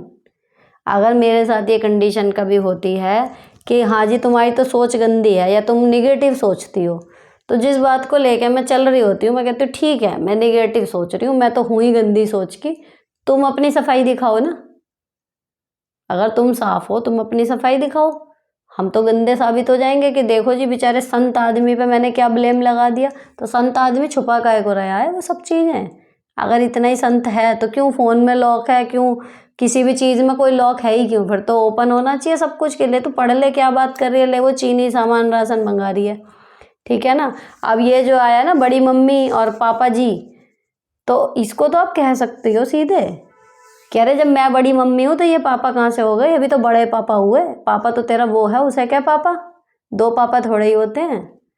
जब आप सीधे एक बात बोल दोगे ना कि लेकिन क्या जी तेरी सोच गंदी है, आप वहाँ पर टूट जाती होंगी कि अरे मेरी सोच गंदी है, मैं ही गलत सोच रही हूँ, भाड़ में गया सब कुछ। हाँ मेरी सोच गंदी है ये कहना शुरू कर दो कि हाँ मेरी तो सोच गंदी है, तुम जरा अपनी सफाई दिखाओ मेरे जैसा। सास का है देवरानी से जलती है, सीधे कह दो भैया कोई आपके पति से भी चैट करेगा ना ऐसे और लॉक लगा के रखा जाएगा चैट पे तो आप भी जलती। और अगर आप नहीं जलती तो आप बहुत महान है, मैं तो नॉर्मल सी महिला हूँ, मेरे पास है क्या ले दे के, मेरा पति है, मैं तो जलूंगी। इस चीज़ को स्टार्टिंग में ही चाहे अपने ऊपर छोपा है बदतमीज़ होने का या कुछ भी है, इसको आप जड़ से शुरू में ही ख़त्म कर दोगी हो जाएगा। वरना ये चीज़ें बढ़ती ही बढ़ती हैं और उसमें आपको ना अपनी तमीज़ बिल्कुल निकाल के एक किनारे रखनी होती है कि भैया ये चीज़ बर्दाश्त से बाहर है, रुक जाएंगे तभी के तभी, नहीं तो बढ़ता जाएगा ये चीज़। और आप गलत नहीं हो, ये चीज़ निकाल दो दिमाग से। अपने पति को हम किसी के साथ शेयर नहीं करेंगे, इस मामले में हम गलत नहीं हैं। जो शेयर करने पाएगा उसके मुंह पर पड़ेगा एक, सीधी बात है। ये चीज़ें बांटने की होती ही नहीं। कहाँ से आया पापा जी, बड़े पापा बोल, ताऊ बोल, सीधा बड़े पापा मम्मी होता क्या है, ताऊ जी ताई जी बोल। ख़त्म करो इस चीज़ को, ये बेफालतू के वो बना दिए बड़े मम्मी बड़े पापा। अरे ताई ताऊ का रिश्ता बना हुआ है ना पुराने ज़माने से। दादी बाबा को मैंने देखा है बड़े मम्मी बड़ी डैडी कहते हैं, अरे दादी बाबा का रिश्ता है तो अच्छा खासा बोलो ना दादी जी दादाजी। बड़ी मम्मी बड़ा पापा क्या होता है, ये उल्टे सीधे नाम ना ये निकाले जाते हैं, फिर कई बार इनका मिसयूज भी हो जाता है। हर रिश्ते का एक नाम है ना हमारी संस्कृति में, दो क्या ज़रूरत है उल्टे सीधे और नए नए नाम निकालने की। दी मैं भी गवर्नमेंट टीचर हूँ, मेरी भाभी भी, वो मुझसे 5 साल से बात नहीं करती, भैया बात करते हैं इसलिए मैं उनके घर जाया करती थी, वो चाय पानी देती और बात नहीं करती थी। अब मुझे बेइज्जती लग रही है, मुझे अब इनसे रिश्ता नहीं रखने का मन कर रहा है, मुझे क्या करना चाहिए, सजेस्ट मी। 5 साल लग गए आपको ये समझने में कि आपकी बेइज्जती हो रही है या नहीं हो रही है। चलो लग गए तो लग गए। अब आपका भाई बात करता है, रीज़न ये हो मतलब इसका सोल्यूशन ये हो सकता है रिश्ता तोड़ने के बजाय आपका मन नहीं है जाने का, आपने 5 साल देखा एडजस्ट करा, आप ये कह सकती हो कि भाई तुम मेरे घर आ जाया करो, रिश्ता इतना रहेगा। भाभी मुझसे बात नहीं करती, करते करते 5 साल हो गए, मैं वहाँ नहीं आऊँगी, मुझे वहाँ इंसल्ट फील होती है। ये 2 टूक बात आप बोल के और तब आप भाई को अपने घर बुला के अपना रिश्ता भाई से जैसे चल रहा है वैसे चला सकते हो, बजाय पूरा रिश्ता तोड़ने के। Hello my sis, first of all आप कैसी हैं दी। मेरा आपसे क्वेश्चन ये है कि मुझे से कोई कुछ ऐसा बोल देता जो मुझे अच्छा नहीं लगता, फिर वही बात मुझे बहुत परेशान करती है बार बार, मतलब इतना कि सपने भी वही आने लगते हैं। मैं इस चीज़ से बहुत परेशान हूँ, हाइपर हो जाती हूँ, हेडेक हो जाते हैं, कैसे बाहर निकलूँ इस चीज़ से, प्लीज़ बताना ज़रूर मेरी प्यारी बहना। ओवर थिंकिंग, और ओवर थिंकिंग का सबसे बड़ा इलाज है एक्शन। लेकिन कई बार चीज़ें ऐसी होती हैं कि वो आप काम करते रहोगे लेकिन आपके दिमाग में घूमती रहेंगी, तो वो चीज़ थोड़े टाइम तक रहती है। सबसे बढ़िया तो वो होता है कि आप सो के उठो तो अक्सर उसकी इंटेंसिटी कम हो जाती है, फिर सो के उठ के लगता है कि अरे इतनी बड़ी बात नहीं थी, मैं क्यों परेशान हो रही थी। लेकिन अगर आप उस चीज़ से बाहर नहीं निकल पाते, उसके 2 ऑप्शन होते हैं, या तो पूरी तरीके से माइंड आपका जिस चीज़ में डाइवर्ट हो सकता है वो करने लग जाओ, जिसमें एक्चुअली खर्च हो रहा हो दिमाग, मैकेनिकल काम नहीं, कोई वास्तव में क्रिएटिव काम। या फिर बातें तब ज़्यादा घूमती हैं कि मतलब मेरे को किसी ने कुछ बोला, मैं उसे ये कह देती, मैं उसे वो कह देती, या मैं उसे ये जवाब दे देती, वो बाद में ख्याल आ रहे हैं, उस टाइम हमारे मुंह से कुछ फूटा नहीं, है ना, तब ज़्यादा देर वो दिमाग का दही होता रहता है। लेकिन अगर आपने वहीं बोल बाल के हिसाब किताब रफा दफा कर दिया, एक आध बार, एक आध घंटे के लिए वो चलेगा और आप खुश हो जाओगे, भाई वाह बढ़िया जवाब दे के आई मैं तो, फिर वो ख़त्म हो जाता है। तो ये फिजिकली एक्टिव हो जाओ। ओवर थिंकिंग का सबसे पहला तो इलाज ये है। दूसरा, क्रिएटिवली एक्टिव हो जाओ, जिसमें आपका दिमाग सच में लग जाए। या फिर तीसरा, जो जिसने बुरा बोला है उसे सूद समेत वहीं वापस कर आओ, ताकि आगे जाके आपका दिमाग वो ख़राब ना हो, और जब भी वो याद आए आपको एक फीलिंग वो आए कि भाई मैं तो हिसाब किताब में निपटा आई, तब निकल जाएगा। ये सपनों तक बात नहीं है, यहाँ सोने के लिए घंटे मिल जाए वही बहुत है, ऐसे नमूनों के सपने देखेंगे हम। हेलो मैम, मैं आपकी कई वीडियो देखी हैं, बहुत अच्छी हैं, थैंक यू जी, और मेरी बहुत सारी प्रॉब्लम सॉल्व हुई, ग्लैड आई एम। एक क्वेश्चन है कि मेरे को बहुत ज़्यादा फ़ोन का एडिक्शन हो गया, मेरे को हर टाइम ऐसा लगता है कि मैं फ़ोन देख के सारे काम करूं, जिससे कि मेरे काम में परफेक्शन नहीं आ पाता और मैं अपने बच्चों और घर पे थोड़ा कम ध्यान दे पाती हूँ। अगर ये फ़ोन एडिक्शन कम हो सके और मैं अपने काम को और फोकस से कर पाऊँ तो कोई टिप दीजिए जिससे मेरी लाइफ थोड़ी शॉर्ट हो जाए। अकेलापन फील करती हूँ, इसलिए फ़ोन को ही अपना साथी बना रखा है। अरे भाई, अगर साथी भी है तो साथी 24 घंटे थोड़ा ही साथ रहेगा। बाथरूम, नहाना धोना, खाना पीना, इन सब के लिए भी तो साथी को छोड़ोगे ही। तो वही ये भी साथी ऐसा ही है, इसको साथी बना के रखो, इसको मालिक मत बनाओ अपना। और सबसे बढ़िया इसका तरीका ये बताया था कि फ़ोन में जो भी देखो, 1 घंटा लगाया, 2 घंटा लगाया, बंद करने के बाद एक बार पूछो कि मैंने इससे क्या सीख लिया और उसको मैं अपनी लाइफ में कहाँ अप्लाई कर सकती हूँ। अगर कुछ भी नहीं ऐसा सीखा जो आप अप्लाई नहीं कर सकते तो आपने वो 2 घंटे ख़राब कर दिए। पर ऐसा कुछ होता नहीं, कुछ भी ना कुछ ऐसा मिल जाएगा कि हाँ वो आपके काम की चीज़ थी, आप वो कर सकती हो, तो उस काम को करो। जब तक वो काम कर ना लो अगला देखो मत। जब उस काम को करने में रस आएगा, जो आपने देखा है तभी तो देखा है, आपका इंटरेस्ट है, जब आप इंटरेस्ट का काम अपने करने बैठोगी अपने आप बिजी हो जाओगी। दूसरा, जब रात को सोने जाती हो फ़ोन अपने कमरे से भी बाहर रखो।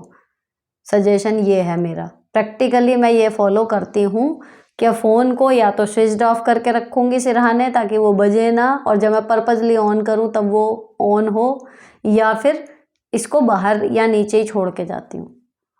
तो अगर आपके पास बेडरूम में तकिया पे लेटते टाइम बेड पे आपके फ़ोन नहीं होगा तो ऑटोमेटिकली वो घंटे जो आपके जा रहे हैं वो ख़त्म हो जाएंगे। सुबह उठते ही जो आप फ़ोन चलाओगे वो ख़त्म हो जाएगा। और एक बार 2 बार जब ये 1-2 दिन आपका व्रत सा हो जाएगा ना फ़ोन का थोड़ा सा, तब अपने आप छूटती है एडिक्शन, तो छूट जाती है। लेकिन अगर आप छोड़ोगे तो बिल्कुल छूटना तो आज के टाइम पे देखो पॉसिबल नहीं है। फिक्स करो चैनल आपको कौन से देखने हैं, फिक्स करो। ये नहीं कि रैंडमली जो आप स्क्रीन पे आया आप उसको देखने बैठ गए, देखते ही जा रहे हो, देखते ही जा रहे हो। शुरू के कुछ मिनट में ही पता लग जाता है काम की चीज़ है नहीं है। तो फ़ोन एडिक्शन का सबसे बड़ा जो कहना चाहिए एडिक्शन इसको बनने से ही रोकता है, वो वही चीज़ है जो उसमें देखो, उसमें अपने लाइफ में जो अप्लाई करने लायक है ना उसको अप्लाई कर लो। तो ये फ़ोन आपका कहीं भी कहीं तक नुकसान नहीं देगा, आपके फ़ायदे की चीज़ है। ये ब्रह्मास्त्र है हमारे हाथ में, लेकिन इसका सही यूज़ अगर हम कर लें तो लाइफ बना भी सकता है, और अगर हम इसके पीछे बंधे बैठे रहें तो ये लाइफ बिगाड़ भी सकता है। हाय दी, my husband is banker, other states में पोस्टिंग होती रहती है, मुझे भी अपनी लाइफ में कुछ करना है। स्टेट पीसीएस आरओ की प्रेप कर रही हूँ 2021 से। आर्थराइटिस एंड सर्वाइकल की प्रॉब्लम है।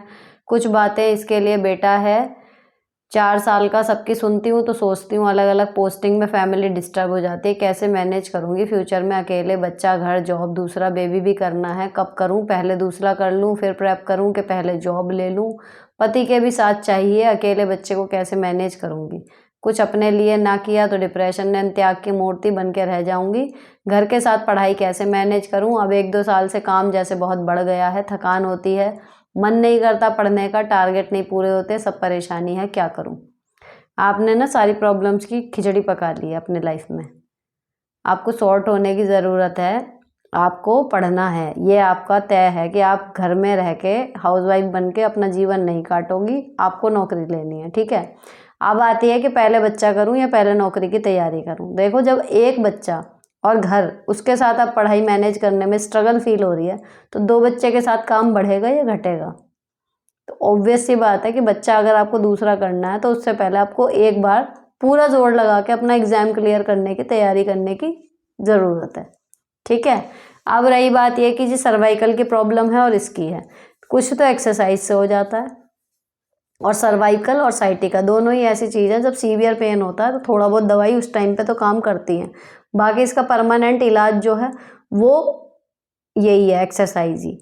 ठीक है। और सर्वाइकल का तो मेन वो है आपके बैठने का तरीका क्या है ना, उस पर डिपेंड करता है। उसकी वजह से आपका सर्वाइकल जो है वो बढ़ भी सकता है, घट भी सकता है, उस पर थोड़ा सा काम कर लो। बाकी ये जो है ना कि मुझे त्याग की मूर्ति बन के नहीं रहना, तो कुछ मोटिवेशन कोट अपने टेबल के आगे यहाँ पर लगा लो, उनको याद करते रहो।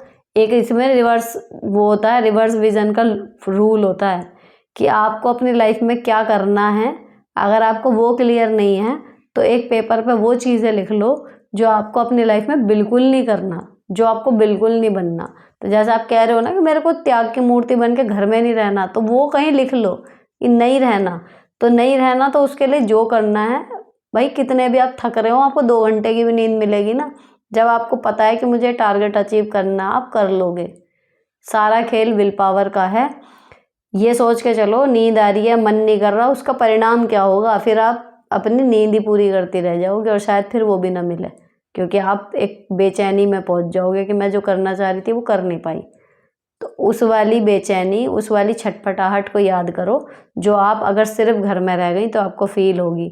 उसको याद करते ही आप में एनर्जी आ जाएगी और चुपचाप बैठ जाओगे आप पढ़ने के लिए कि नहीं भैया, रात के चाहे 2:30 बजे उठना पड़े या मुझे 2 बजे तक रात को पढ़ना पड़े, मैं करूँगी, क्योंकि मुझे वो नहीं करना।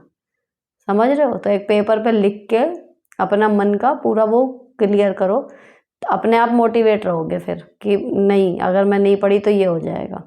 समझे?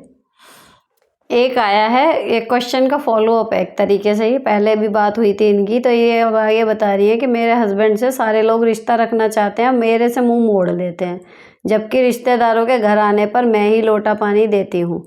मेरी सास भी मुझे बात नहीं करती, बोलती है उससे क्या बात करना है, वो क्या करेगी, क्या पूछेगी कि कैसे हैं मम्मी, इसलिए उससे क्या बात करना। और मेरे एब्सेंट में मेरे पति से हमेशा बात करती रहती है, हमेशा सिखाती है कि इसकी बात पे मत रहो, ये क्या करेगी, तुम भाई से, भाई की बीवी से, रिश्तेदारों से रिश्ता बना कर रखो, काम देगा सारे लोग समय पड़ने पर, ये क्या काम देगी, मारो इसको। हमेशा मेरे पति को अपनी तरफ रखती है, वही मेरे देवर सास ससुर से बात नहीं करता, वो अपनी बीवी को बात पर रखता है। दी मैं क्या करूं प्लीज़ बताइए, आपके अलावा मेरा कोई नहीं बताने वाला कि ससुराल में कैसे रहें, क्योंकि पेरेंट्स नहीं हैं। देखो, जो आपकी सास बार बार कह रही है ना आपके पति को कि ये क्या काम देगी, भगवान ना करे, लेकिन जिस दिन आपके पति के साथ कोई फिजिकल परेशानी आई, उस दिन आपके पति को खुद समझ में आ जाएगा कि आप क्या काम दोगी। तो ये ना एक कहना चाहिए इमेच्योरिटी हस्बैंड्स की है, अगर वो ये समझ ही नहीं पा रहे कि अगर कोई अड़ी भिड़ी पड़ी तो एक्चुअल में जो सबसे एंड तक साथ रहेगी वो उनकी पत्नी ही रहेगी। भाई भाई की बीवी, वो एक दूसरे के, वो एक यूनिट है, वो एक दूसरे का पहले भला सोचेंगे या जेठ जेठानी का भला पहले सोचेंगे। जेठानी तो चलो पिक्चर में ही नहीं है, जेठ का। तो अभी आपके हस्बैंड को ये चीज़ समझ में नहीं आ रही, आपको पेशेंसली वेट करना है जस्ट। बाकी रही बात रिश्तेदारों की कि आप उनको जो है मतलब इनसे रिश्ता रख रहे हैं, आपको लोटा पानी भी नहीं देते, तो एक बार 2 बार अगर ये हो जाए कि जब वो आए आप वो पानी भी ना दो उन्हें, कि जिनसे रिश्ता है उन्हीं से ले लो, अपने आप समझ में आ जाएगा। घर की लक्ष्मी को अपमानित करके वो सोच रहे हैं घर के मालिक से रिश्ता रख लें, लेकिन उसके बीच में क्या होता है, एक साइड इफ़ेक्ट उसका ये होगा कि आपके और आपके पति के बीच में थोड़े से झगड़े होंगे। तो उस चीज़ को अवॉइड करने के लिए आप ये है कि रिश्तेदारों से पानी जो भी पूछ रही हो, चाय पानी, वो पूछती रहोगी। तो उसके अब 2 तरीके हैं इस कंडीशन में, सिर्फ चाय पानी दे के बात ख़त्म मत करो, वो लोग बात नहीं कर रहे, आप अपनी तरफ से बात करते रहो, फुल ऑन करो। जितनी देर बैठे आप भी उनके साथ बैठे रहो। कब तक अवॉइड करेंगे? और सामने के सामने अवॉइड करें तो कह दो कि अवॉइड कर रहे हो क्या आप मुझे, मैं भी तो बैठी हूँ, मेरे से भी तो बात कर लो। इतनी सी बात करने की होती है बस, सामने वाला आपकी चुप्पी का ही फ़ायदा उठा रहा होता है। और अगर आपकी सास आपके सामने ये चीज़ें बोले ना, आपको किसी ने तो बताया होगा, कैसे पता चली कि वो ये कहती है कि ये क्या काम देगी, उनसे दे। सामने अगर कोई बोला तब तो कोई मतलब ही नहीं चुप रहने का, सीधे यही बोलो ना कि अगर कभी इन्हें कुछ होने लगा, हाथ पैर टूट गए या कोई तबीयत खराब हो गई या बुखार हो गया, कुछ हो गया, तो रिश्तेदार या भाई की बीवी आएंगे पट्टी रखने इनके सिर पे, मैं ही करूँगी ना, तो मैं क्या काम दूंगी, ये क्या डायलॉग है। और कौन काम देगा भाई, सबसे पहले तो मैं ही हूँ इनके साथ, आप सब तो बाद में दिखोगे। या इन्हें कोई दिक्कत हुई या हम अलग हो गए, सबसे ज़्यादा किसकी लाइफ प्रभावित होगी, मेरी। तो मैं हूँ ही नहीं पिक्चर में, ये क्या उल्टा पाठ पढ़ा रही हो, ये मुंह पे ही क्या हो इनके ये चीज़। तो वे मतलब मुझे समझ में नहीं आता, इसलिए एज के साथ मैच्योरिटी क्यों नहीं आती, शादी करके क्यों लाते हैं फिर।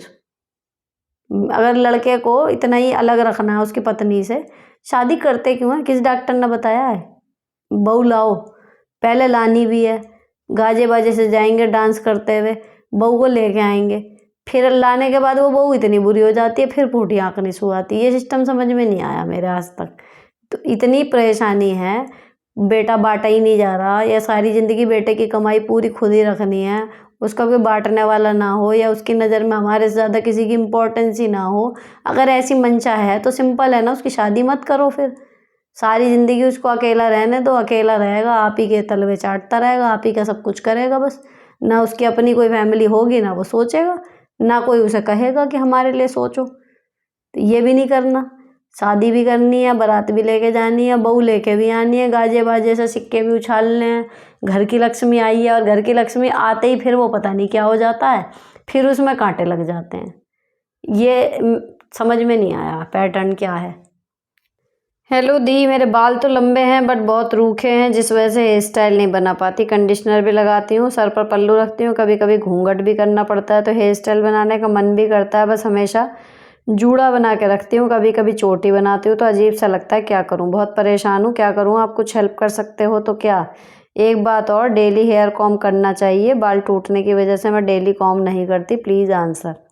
एक तो काफ़ी हद तक तो वो ख़राब पल्ले की वजह से हो जाते हैं, वो ऐसे ऐसे करके स्टैटिक सी बनती रहती है, आधे तो हेयर स्टाइल अब बना के करोगी भी क्या जब पल्ले ही रखना है तो पहली चीज़ तो वही है। लेकिन हाँ, जो ये रूखे हैं, रूखे के लिए काफ़ी DIY काम कर सकते हैं आप, दही लगा लो अगर कंडीशनर से आपका काम नहीं बन रहा, क्योंकि कंडीशनर जो मार्केट वाले आते हैं उनका अगर मैं असर देखूं, और अगर जो नेचुरल होते हैं कि अंडा या शहद या दही, इस तरीके की चीज़ें अगर आप लगा लेते हो, वो ज़्यादा काम करती हैं। तो अगर सीवियर रूखापन है तो इस तरीके की चीज़ें आप ट्राई करो, यूट्यूब पे सर्च करना DIY pack for rough hair, ढेरों मिल जाएंगे, जो लगे आसान है वही बना के लगा के देखो, हो जाएगा। बाकी जूड़ा और चोटी में तो ऐसा है, जब हम कोई एक हेयर स्टाइल बनाते रहते हैं ना, सडनली चेंज करते हैं, तो खुद को अजीब लगता ही है, और बाल भी नहीं आ पाते उस रिदम में।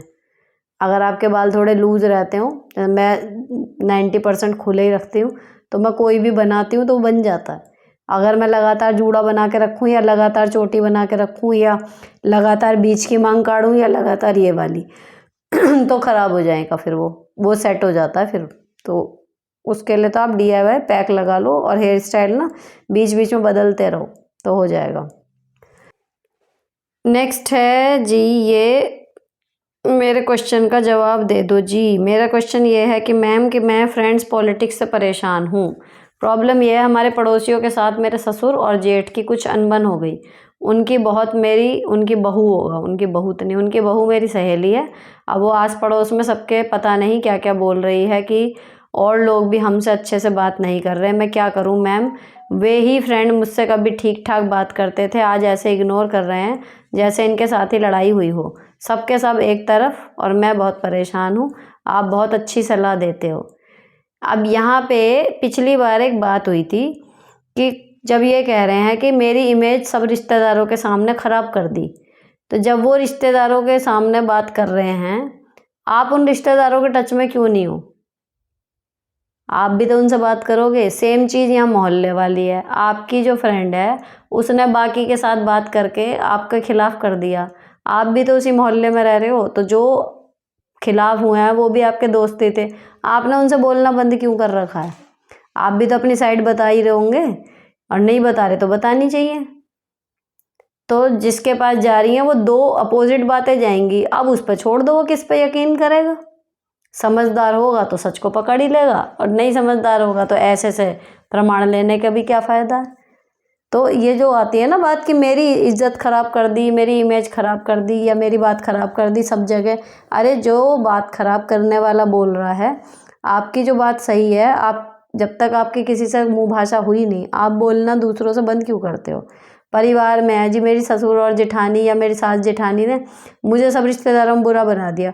उन सब रिश्तेदारों के पास आपकी भी तो फ़ोन होगा, आप भी तो फ़ोन करके बात कर सकती हो, मिल सकती हो।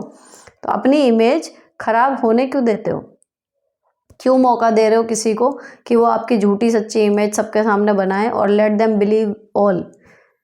आप जैसे बात करते थे सबके सामने वैसे बात करते रहो, और वो खुद ना छेड़ें तो उस बात को जिसके चक्कर में आपकी इमेज ख़राब हो रही है आप खुद बोलो।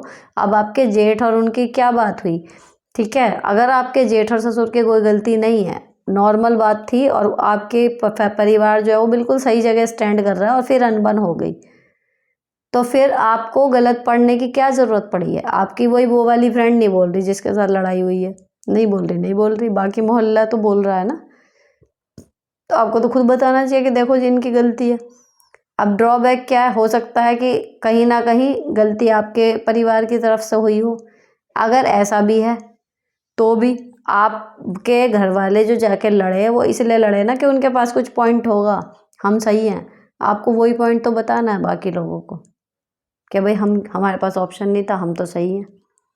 तो अब जो ये बात बिगड़ी है ये धीरे धीरे सही भी होगी, बशर्ते कि आप भी जब मौका पड़े, जिसके सामने भी मौका पड़े, अपना पक्ष रखने का खुल के रखें। तो धीरे धीरे इमेज बिगड़ी है तो इमेज सही भी हो जाएगी। हेलो सुनीता जी, बात तो आप बिल्कुल सही कहते हो कि वापस पलट के जवाब देना चाहिए, लेकिन कई बार जब कोई कुछ कहता है आपकी समझ ही नहीं आता कि क्यों कहा, बिल्कुल अनएक्सपेक्टेड। मैं तो ऐसे टाइम पे प्रोसेस ही करती रह जाती हूँ कि क्या हुआ।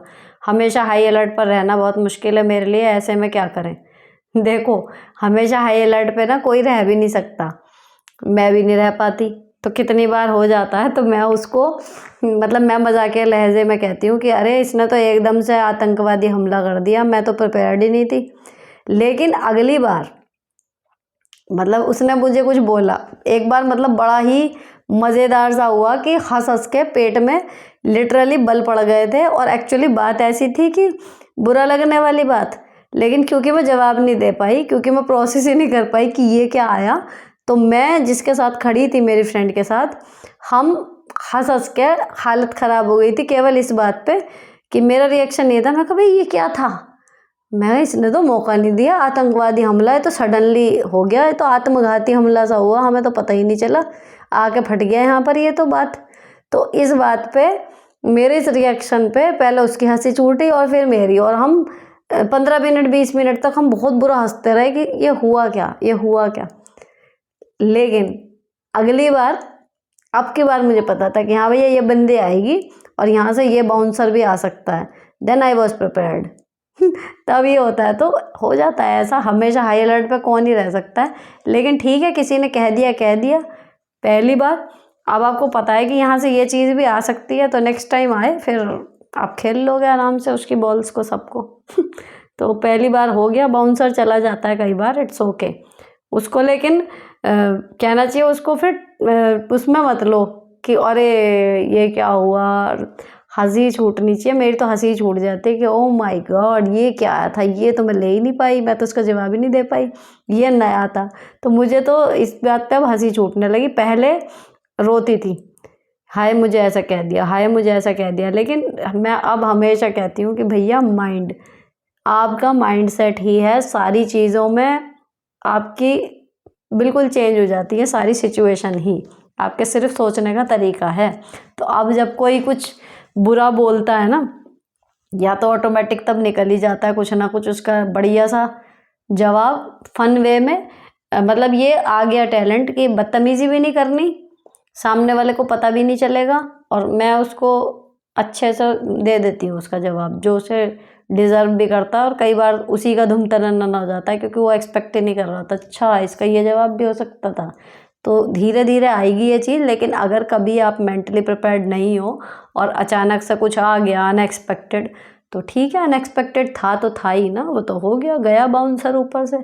अगली बार आपको पता है कि ये आ सकता है, तो अगली बार देख लो उसे। अब सुनो एक क्वेश्चन, मैं कह रही थी ना कि गवर्नमेंट एम्प्लॉई जो हैं औरतें, उनके साथ भी देखो क्या क्या हो रहा है। गवर्नमेंट जॉब है इनकी, 2 बेटी हैं, हस्बैंड कुछ नहीं करते, मुझे हमेशा नीचा दिखाते हैं, घर के बाहर मुझे छोड़कर सबसे हंस के बात करते हैं, लेडीज से ज़्यादा। मेरे स्कूल में भी ड्रिंक करके डांस किया, सोसाइटी में भी अच्छे बनते हैं, राशन में ड्रिंक करके 2-3 बजे आते हैं रातों में। और इनके पेरेंट्स भी चाहते हैं कि मैं कमा के लाऊं, सब मस्ती में रहें। ड्राइविंग सीख रही हूँ पर हर बात में डाउन फील कराते हैं, कमाऊं भी और सुनूं भी, बिल्कुल इनसेंसिटिव हो गई हूँ। देखो जी, सीधा साधा हिसाब किताब है, ऐसे रिश्ते में रहने से अच्छा आदमी अकेला रह ले। कुछ हासिल ही नहीं हो रहा ना। और उल्टा चलो, यहाँ तक मुझे बिल्कुल ओके लगता है कि ठीक है भाई, एक गवर्नमेंट अगर टीचर है या बंदा है, उसकी पत्नी हाउस वाइफ है, घर चलता है ना। तो इस मामले में मेरी सोच ये है कि हस्बैंड या वाइफ कोई भी अगर एक कमा रहा है, इट इज़ ओके, कोई फ़र्क नहीं पड़ता अगर दूसरे के पास थोड़े दिन के लिए या परमानेंट काम नहीं है किसी भी वजह से, चलो चल गया, ठीक है। लेकिन जैसे पत्नी घर में रहती है, वो पति को नौकरी में मदद करती है, उसका मोटिवेशन लेवल बढ़ाती है, उसके बच्चे संभालती है, अगर पति घर में है तो फिर वो भी उसको सपोर्ट कर ले तो चलती रहेगी लाइफ। लेकिन भैया तुम्हें कमाना भी नहीं, तुम्हें सपोर्ट भी नहीं करना, तुम्हें बेइज्जती भी करनी है, तुम्हें लेट डाउन भी फील करना है, तुम्हें हमारा मजाक भी उड़ाना है, फिर कमा के भी हम ही लाएं, तो देखो ये तो चीज़ें चलती नहीं, ये नहीं चलती। तो ऐसे रिश्ते से आदमी बिना रिश्ते का रह ले, वो ज़्यादा अच्छा। अब 2 बेटियां हैं आपकी, जितना आप पूरे परिवार पर खर्च कर रही हो और परेशान हो रही हो, इनके बिना आप उससे ज़्यादा तो अपनी लड़कियों के लिए जोड़ लोगे। आप बिल्कुल अलग ना भी हो, लेकिन इनको एक बार ये रियलाइजेशन तो करवाओ कि अगर मैं छोड़ के चली गई तब क्या खाओगे, कमा तो कुछ रहे ही नहीं, और मैं यहाँ रह के क्यों रह रही हूँ फिर मैं, मेरा तो फ़ायदा कुछ है ही नहीं इस चीज़ में, क्यों टॉर्चर हो रही हूँ मैं। ऐसे बाप के बजाय बिना बाप के पाल लूँगी मैं। एक आध बार उनके कान में तो निकालो ये चीज़, तभी तो उन्हें समझ में आएगा कि भाई जा भी सके, जो कह सकता है वो कर भी सकता है, सीधी बात होती है ना ये। तो जाओ मत, लेकिन धमकी तो दो एक आध बार, ताकि कुछ तो लाइन पे आए। हाँ जी, तो ये एपिसोड 69 के हो गए 158 सवाल जो और आ गए थे कमेंट्स, उन सब के भी, कुछ के कमेंट्स में, कुछ को रीड करके, कुछ को वीडियो के ज़रिए मैंने जवाब दे दिया, जितना भी मुझसे बेस्ट हो पाया। अगर आपको अच्छा लगा हो तो इस चैनल को सब्सक्राइब कर देना। ये कंटेंट अगर किसी और के लाइफ को सॉर्टेड करने में हेल्प कर सकता है तो उसको शेयर कर देना। अगर आपको जॉब और पर्सनल लाइफ को मैनेज करने के लिए थोड़ा सा भी प्रॉब्लम आ रही है, कुछ मोटिवेशन चाहिए, तो लिव लाइफ इजी वाले चैनल पे आ जाना, जहाँ पर मैं व्लॉग के ज़रिए शेयर करती हूँ कि how to manage job and work, और घर के साथ सारे काम जॉब के भी कैसे करें। इसके अलावा सजने संवरने का या शॉपिंग का शौक़ है तो justify your blessing with Sunita नाम से शॉपिंग चैनल है, वहाँ पर आ जाओ। तो तीनों ही चैनल पर औरतों के मतलब की सारी ही बातें होती रहती हैं, सभी चैनल पर मिलिए, एंजॉय कीजिए वीडियोस को। और फिलहाल ये वाला अभी यहीं पर ख़त्म होता है, एपिसोड 70। मिलती हूँ आपसे इसके कमेंट्स के जवाब लेकर परसों, तब तक के लिए bye bye, stay beautiful always.